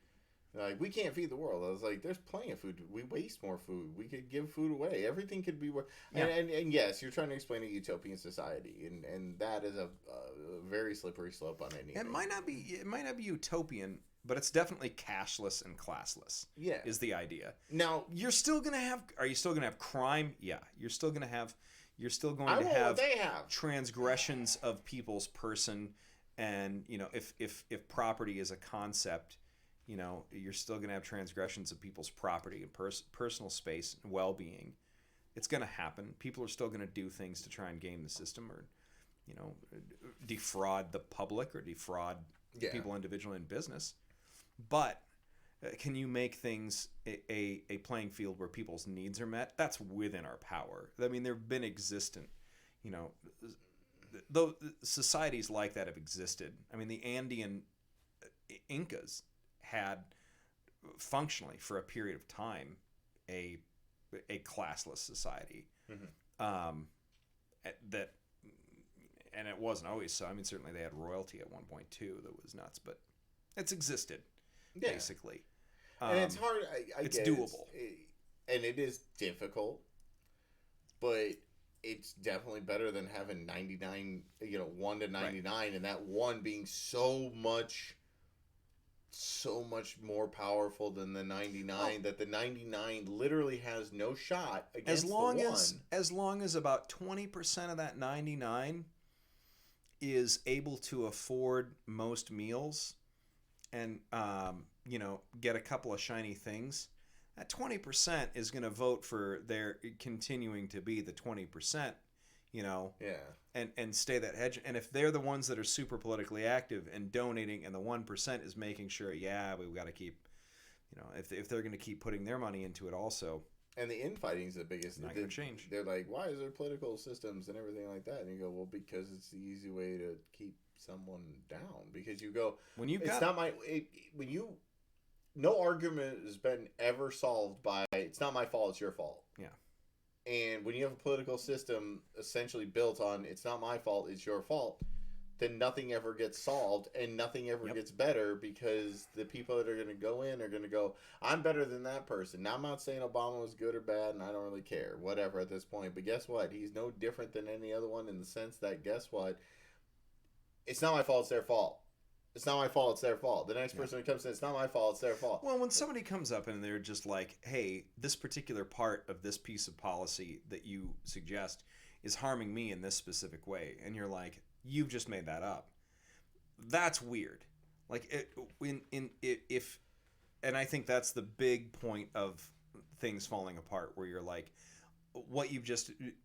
when you have one group of people who are saying, no, you're lying, that's made up, it's a communist plot, and you're also trying to make everything PC because you want to de-America America. No. We can make a country that's equitable. It's just somebody saying, hey, my needs aren't met, and shit's not going well for me. Can we try and make things better? And if you're not going to listen to that, eventually that person's going to be pissed off enough that they're going to make your life substantially more difficult. Exactly. Justified or not, I don't know. Well, this has gotten crazy.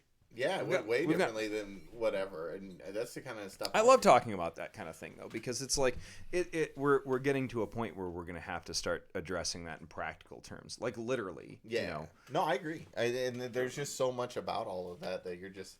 Well, because there is going to be a point, like, and I think in the not too distant future, you know, if wages stay stagnant, there's going to be a good 50% of the country that's just going to be like literally fighting to make sure that they're able to eat, especially if we have a group of people who are like, no, we're not going to get rid of our military defense budget or cut that in half. We're going to make damn sure that the people who are paid $7.25 an hour are off of food stamps. Then things are going to get wild. Well, they talked about some of that, and I'm just they have, and I'm like, that seems like a bad idea. You guys are really trying to. I don't want these poor people talking to me. Take 3 million people off of food stamps and see how many rocks end up going through your window. I don't know why they're against me. Well, you're serious? You don't get that. Like, all of your policies have been anti-people and pro-business. And I'm all for business. Yeah, man. I am 100% for business. But when you're being for business at the cost of the humans that work at said business, you're not looking at business the right way. But you know what? We need more jobs. Like, yeah, but the problem is that you're ignoring the people who are doing the jobs. You're creating business. Without getting people to want to work in it. If you want to have an unregulated, restricted capitalism, like if the big criticism of communism or socialism is that it requires everybody to do the right thing all the time. Mm-hmm. That's fair. So does unrestricted capitalism, because it requires every business owner to be like, well, you deserve a raise because the cost of this has gone up, and constantly giving people a raise instead of constantly thinking about their bottom line, which they're always going to. Yeah. You can't. If you want unrestricted capitalism, then you have to aggressively, constantly be trying to pay people a living wage. More than anything, you have to be invested in your people. And there are companies that try to be, but I think still inherently, any company that and every company exploits human labor for their benefit. That's just a fact. That's how that works.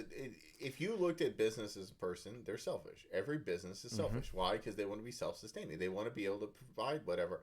And what are they going to do? They're going to do everything that is within their ability to cut their bottom line. And that it always means people. And people are always the bottom line.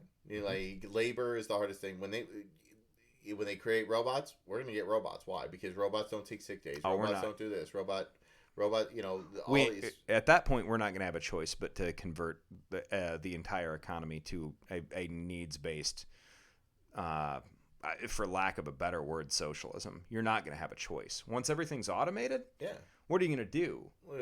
These people aren't providing anything. Well, you're not providing anything anyways. Even these stockbrokers, different things like that, they're like, oh, I do stocks all day. It's like, no. We can make a computer do what your job do, bud. Yeah, and we're finding out that it's doing it a lot. We're finding out that there's a lot of these computers that are actually, like, why was this spike in the stock market? Because there's there's a computer program that you can build an algorithm that does a better job of trading more accurately than any financial advisor. Yeah, guaranteed. Yeah, because computers can learn, and it's. And it happens a lot. There's you don't even need a learning computer. You can just create an algorithm. That would just be you're set. If thens. Because and we don't think of it as if thens. We're like, well, I'm speculating. It's like, no, if you give it all of the historical data ever, and you see every trend that's ever happened, and then they go, okay, this happened, boom, I know what's going to happen next.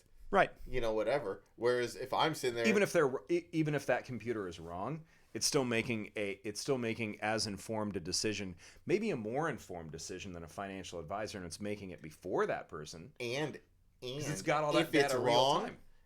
It's going to immediately be able to correct where probably. Yeah, the term to correct it's going to be that quick. it's computers talking to computers these days. It's not like the stock market's going up because Well, Billy that's over why here, I don't know if you ever next time you see TV news about stocks are doing this and it's like where it's wild, go watch the graph in real time and then just keep refreshing it, because you will see like spikes where like the Dow is for a split second down by thousands or up by thousands to where it doesn't make any sense. You're like, that's got to be something wrong with the computer. It's not. It's accurately doing that. It's just that there's a major computer trade by like a bank or somebody that's just either sucking or flushing that market with a ton of cash, and it's all computer trading. Yeah, because it's doing it in less than half a second, like a bunch of different automatic transactions that are triggered by exactly that kind of stuff. Yeah, it's wild. And well, I'm just sitting here making this money. I'm whatever. Yeah. It's like, how did you do that? Well, I had a computer system that did it. Well, eventually that computer is going to also going to figure out it doesn't need the human being that's benefiting from it. It also doesn't need to be using its computing power to try and figure out what's going on in a stock market for like a pharmaceutical company versus a weapons manufacturer. It's going to figure out its own algorithms. Then stuff's going to get real dicey. Yay! I am waiting for Skynet to go live. Yeah. I've always been like, it's gonna, because it actually, I believe at this point is inevitable. Yeah. I just think there's. Well, once that happens, I mean, if you get an AI that's that advanced, it's more than, I don't know. And one, I don't think it'll ever do the programming like what is preventing this company, because I don't think it'll know what will destroy it. I don't think there's ever been an AI that wonders, because I don't think death is a concept to. Well, and I don't think machines. That it's going to. I don't think a machine is going to get to a point. An AI is going to get to a point where it's like we have to eradicate human beings. Like, why? We're just indifferent. It's just going to let us be. Yeah, but if anything, what I think it's going to end up doing is it's going to become thoroughly indifferent to people. Yeah, and just let people just be people, and it's just going to exist beyond it, Or I mean, basically, either like a house cat, but that exists everywhere. And yeah, maybe it lets some people pet it, maybe it doesn't. I mean, it'll be like a weird god that it finds favor with some people or groups. Yeah, doesn't always. Yeah, it'll be wild. It's gonna it's an RNG. It's just like, I don't know what the RNG is in this one. Today I might be in its favor. Tomorrow I may not. Yep. There's absolutely no way to know. Yeah. That'll be wild. So I do have one little thing that in I think you can kind of understand this. So last week I believe they celebrated the 50-year anniversary of us landing on the moon. Was it 50? Yeah, the 20th. It was on the 20th. Yeah. So July 20, 1969. It was like 2-something in the morning, I think. Yeah. So I'm sitting there and I'm watching all this stuff and everything, and I'm starting to realize that I am not a conspiracy theorist in any way, shape, or form. Oh man. I'm just not. No. Stuff, I just whatever. But I have some very close friends that don't believe the moon landing happened. Now, and here's the thing: I've always believed the moon landing happened, but now here's where the issue comes in. The moon landing is starting to be like that friend that has a girlfriend in Canada, because they're getting oddly specific about all the things that happened about the moon landing. And I'm like, if you leave it in the general notice, I'm going to automatically believe it. But now they're sitting there going like, this is what we did here and this is what we did there. And I was like, for every one of these things to happen is a 100 million to 1 for that to work, because we haven't been able to do it since. We've had problems with, like, just because I've seen videos on here's the establishment and this does this and this does this, and I was like, it's either that or now it's either 100% a problem. Is that a spider? That is. It's badass too. That is a big ass spider, dog. Yeah, and he's been watching this whole thing. Sorry. So it's either that or, and this is the other part, aliens exist. Like, I'm sorry, it's one or the other, because the astronomical, just absolutely astronomical, could well be the latter. I mean, I'm not against the idea of aliens existing. Not only aliens existing, but they have made a mark on humankind to this point, because the just turn and everything. You're telling me that with all of these things, nobody knew what space was. So how did they know that space was space? Like, they never sent anybody out to die in space, but they knew space didn't have. Did they sent? I mean, they sent probes out, but they didn't. And they had, the Russians sent dogs, and the Americans, I think, sent monkeys and dogs. But didn't they always say that those came back, or did they say they just sent them out? Because if they just sent them out and then released them into space and then watched them explode, if they're talking about that, the couple things that I think are credible is that there's people who I've heard try and explain why we could never have escaped the Van Allen radiation belt. Okay, fair enough. There's maybe, I don't know, I'm not a scientist, but I'll take your word for it that, like, maybe you couldn't do anything like that. Yeah. But the other thing, is that thing bothering the shit out of you? No, it's just weird. I'm amazed at how big it is. Yeah, it is. And the fact that it's actually paying attention to us is kind of cool. The thing that is the most for me, that makes me just go, okay, plausible, is the timing of it. That the federal government was in a war that at that point they knew was unwinnable in Vietnam. That they also knew that they stood a chance of losing the space race and arms race with Russia. And so saying that they put a person on the moon within Kennedy's declaration of within 10 years before this decade is out, and pulling it off, it's big. I mean, it's a big flex. It was actually like the best flex that they could throw down to deflect from the failure in Vietnam, the massive number of people dying on both sides, and there's any shortcomings they had in the space race or tech race. But on the other hand, the total number of times that they purported to go back also makes me like, well, if you were just going to fake it the once, why would you keep pretending? Because I think if you only do it the once, you go, well, if it's only the once, how do you know? Like, how do you know anything? How do you know any of that stuff? Whatever. I mean, obviously we know that there's satellites outside the whatever, but that's where it goes. Okay, then it's aliens, and that's how do you know? How do you know? Well, I'm with you. We have evidence. We have evidence. It was like, no, you have a piece of. No one was going to question something that was there. The people that saw it are all dead. Like, everybody that's ever existed that has ever been a part of this stuff has been like, they're gone. So it's really easy at this point to just go, yeah, it happened. Like, yet again, it's the more you tell me about it, the less likely I am to believe you about it. And now they're coming out with all these details on how it works. And I went, these mechanical things that, we can't build a car that lasts 50 years without whatever. And you're telling me we built a machine that flew up and we didn't have computers. Sure. And we didn't have any idea, and we lucked out, and we found out that we did all these mathematical whatever without computers.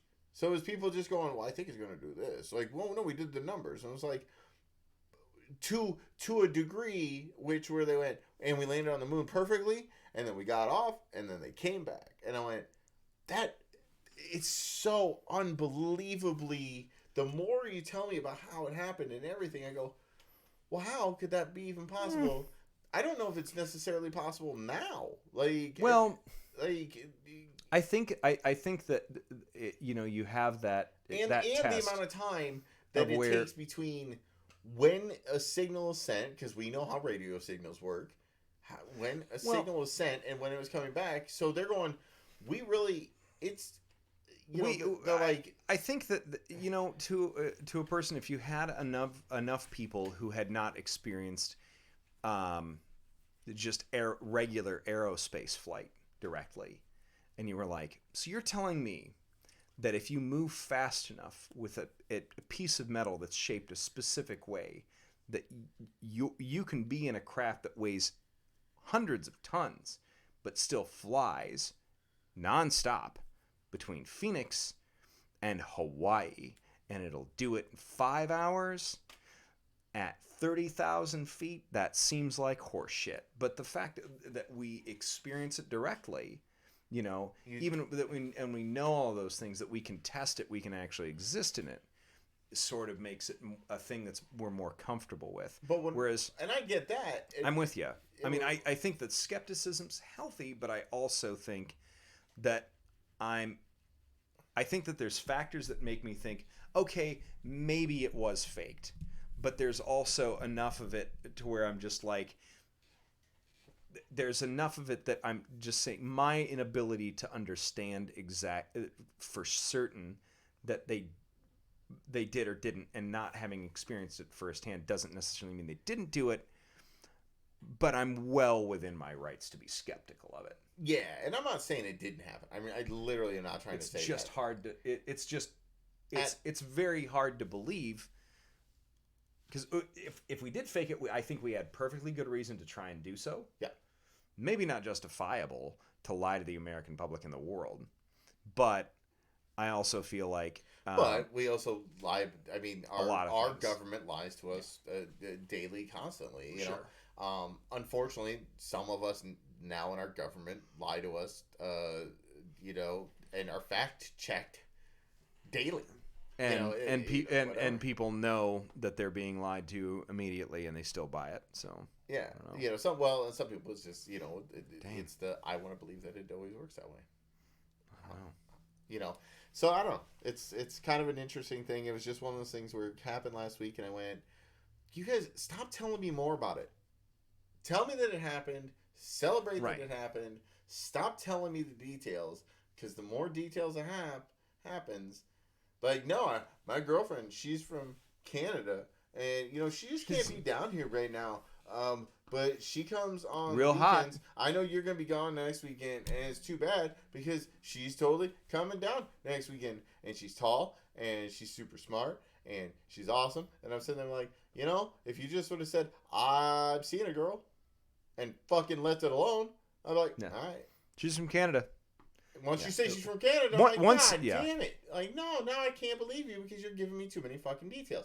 Leave it alone. Hey, the 40-year-old virgin scene. Where it's talking about, like, I've been, obviously. When you start doing stuff like that, I'm just... You're just making shit up. We had the sex. Like, you're just like, dude, no, you didn't. No, don't You don't even have to. You're just...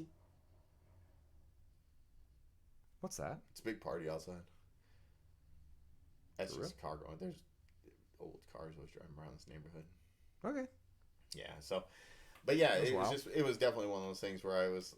The more they kept telling me, I'm like, oh, your girlfriend's in Canada, huh? Okay, I get it. Stop telling me details.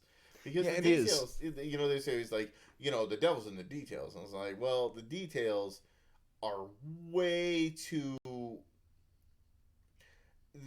The odds of the details always seems like everyone like, this has to work and only in this very specific situation, and it has to be 100% whatever. And I'm like, so you're telling me that you created this product that works specifically like this and has no fail points, when I can't get a computer to boot up sometimes, and that does millions of calculations a second, but you're telling me that this random...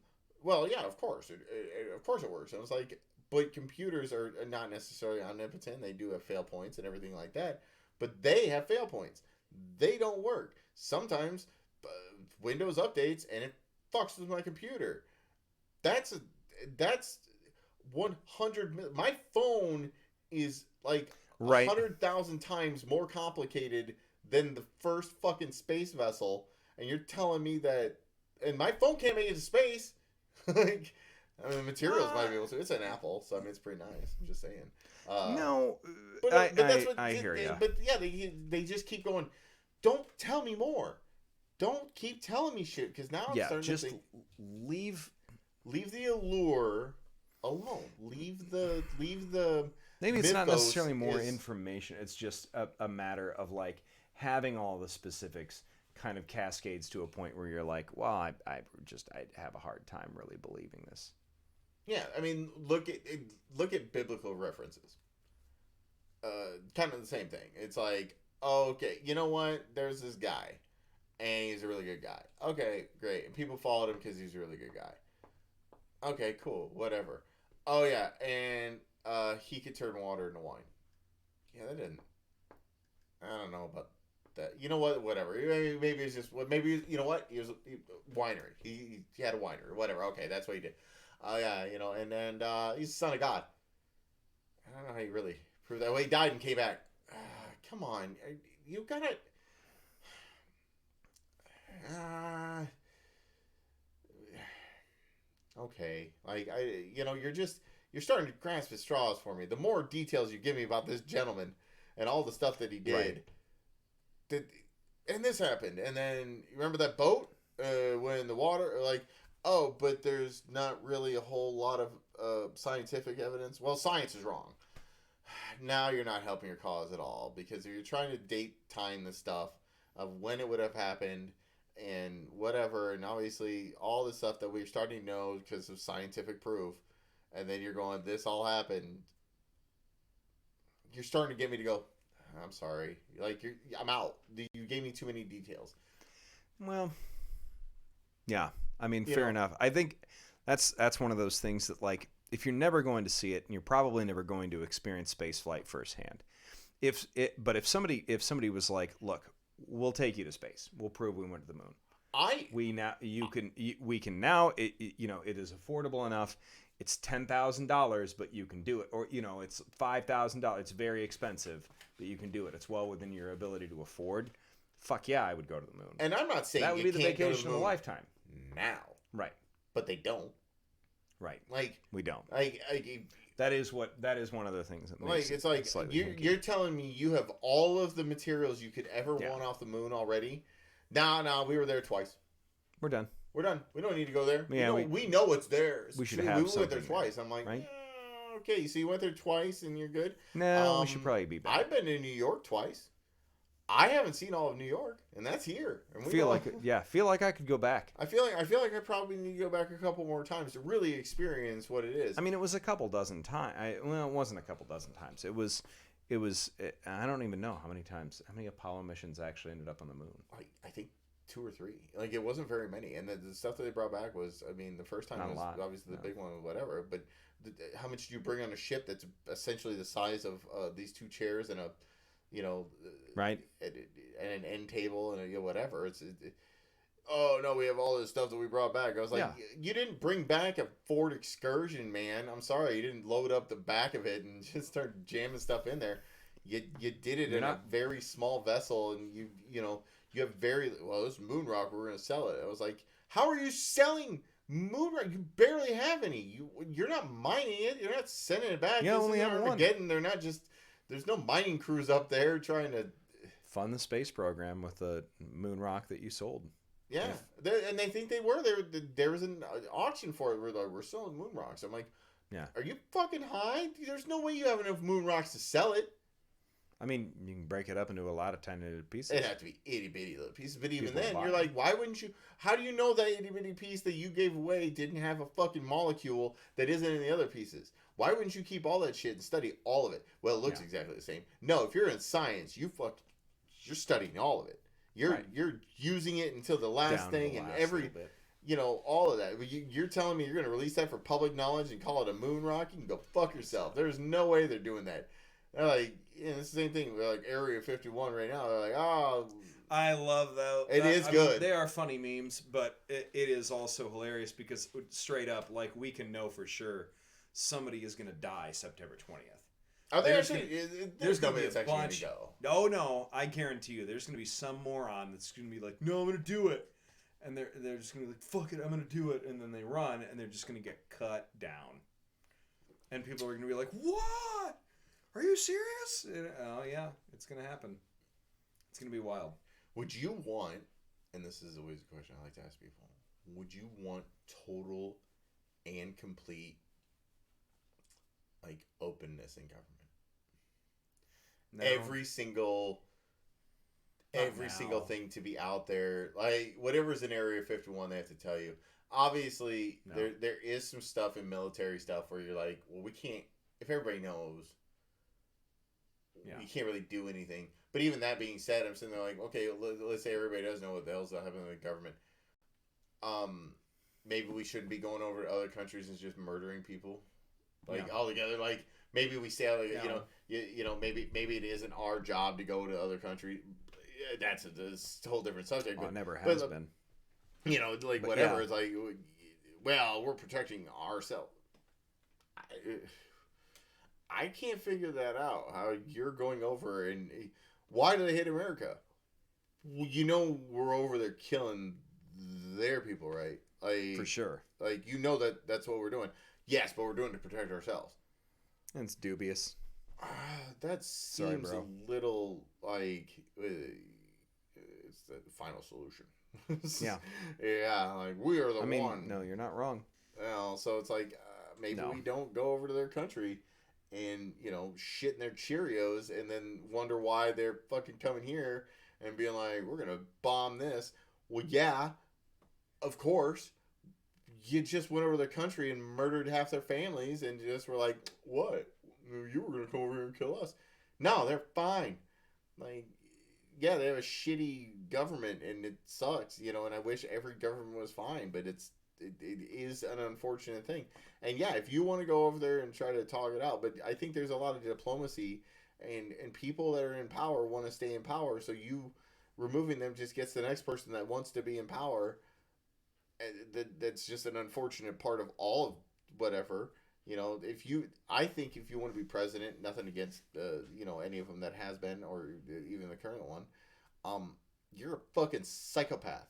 Yeah. Like, you're an absolute legit psychopath. Like, nuts. I want to be over. Like, that is the worst job. Yeah. On Earth. It's the worst job on Earth. Yeah. Well, you know, you get this money, you get this notoriety. Well, it was like, yeah. And guess what? You are never in the rest of your lifetime to be anonymous. Nah, you were nuts. You're nuts. You're a sociopath. But so be it. I mean, if that's what you want, great. But that's why I think, you know, there's a lot of common sense in the presidency not being a person. The presidency being like a hive mind of things, where all of our levels of government are more than, like, if you put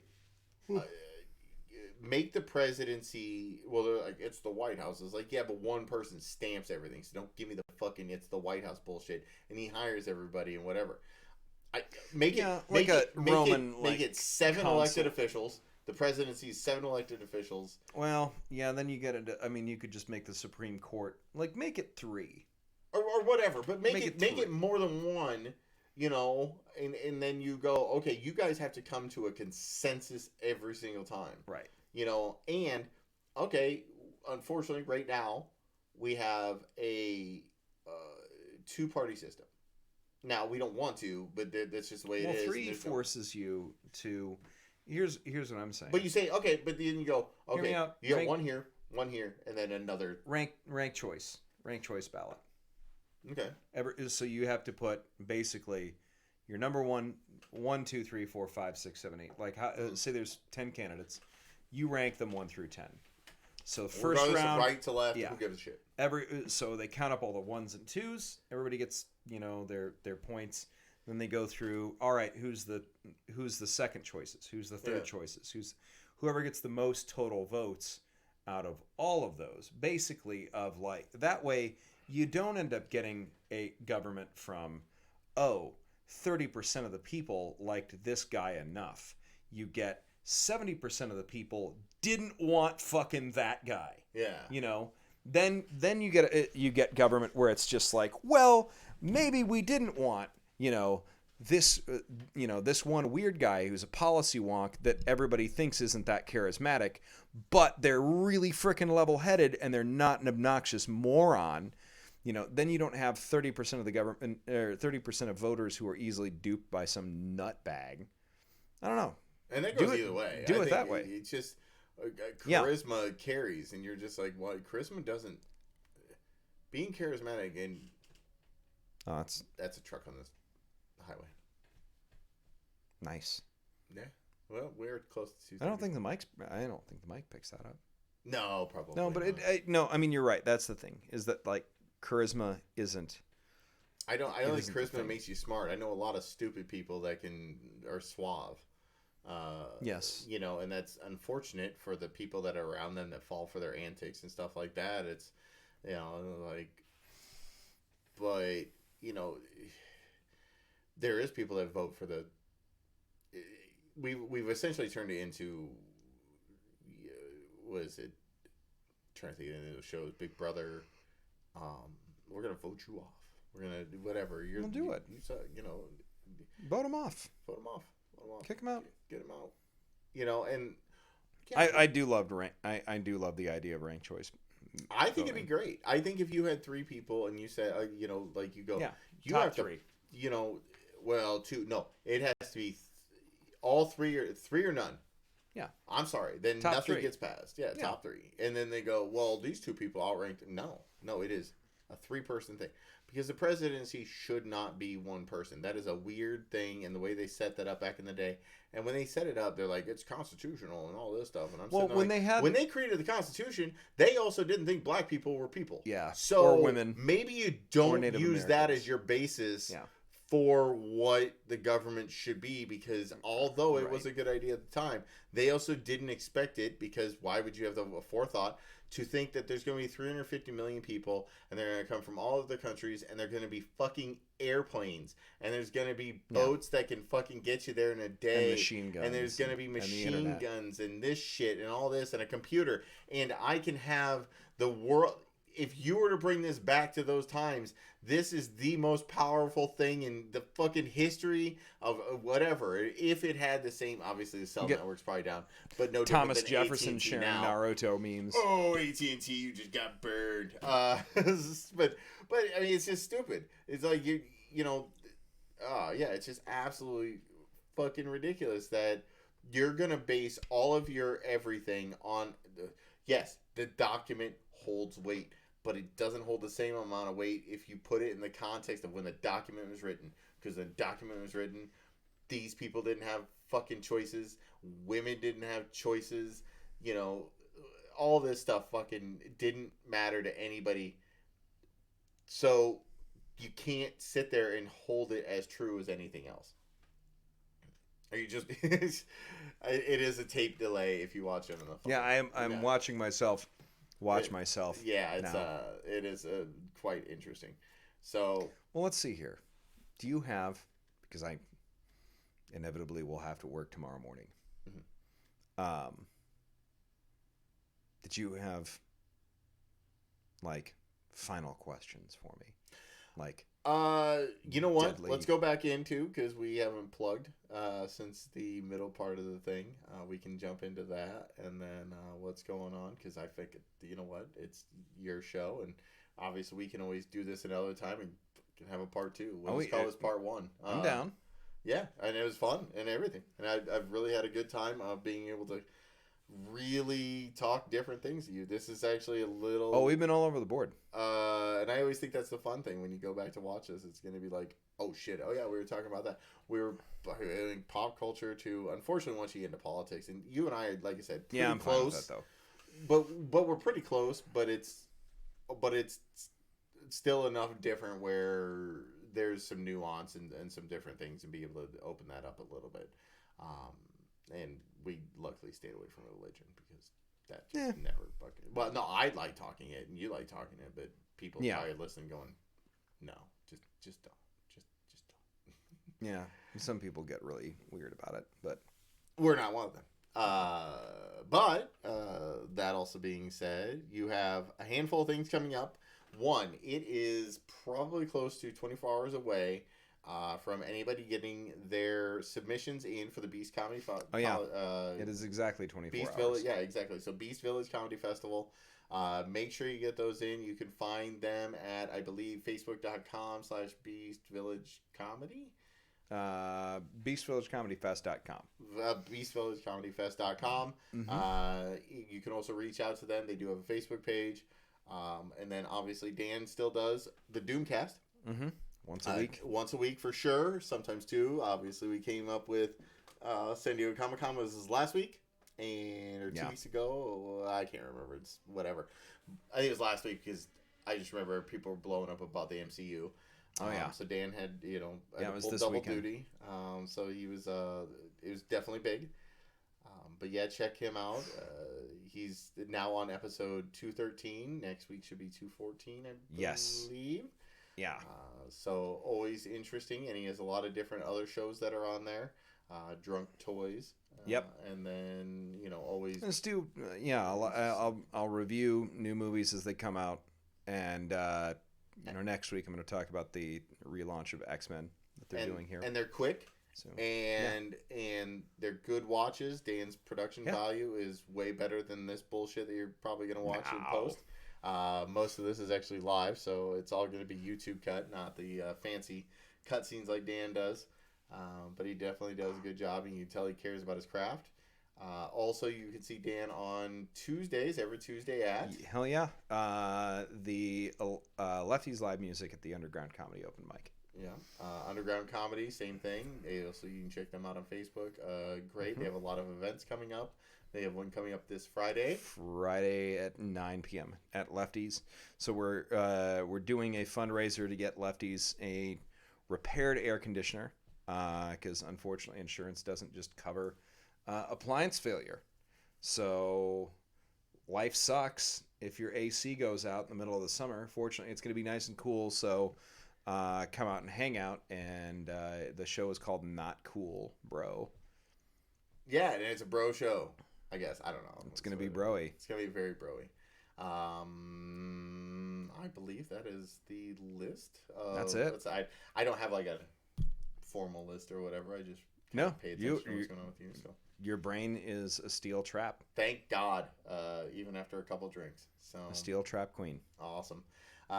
Thank you very much, Dan. It's been a pleasure. Oh, yeah, sorry. Got to go to the pound. And we can do the handshake, too. I'm always the pound for Poundtown. It does make sense. Pound for Poundtown. Pound for Poundtown. So be sure to check us out. Check out everything that Dan's got going on. There will be links in the description below. Next week, this is our episode for Poundtown Media this week. Next week, we'll be showing an episode of Christina Speaks with Destiny Woodruss. She is a leader in the LGBTQ community. Word. Very good to see. We're getting it edited tomorrow. We'll have that up next week. Nice. And then the week after, we will be having some of the representatives from Hola America, which is a paper here in the state of Iowa. So it's going to be really good. Be sure to keep checking us out and everything. And obviously, we'll always be posting Facebook.com/PoundtownMedia.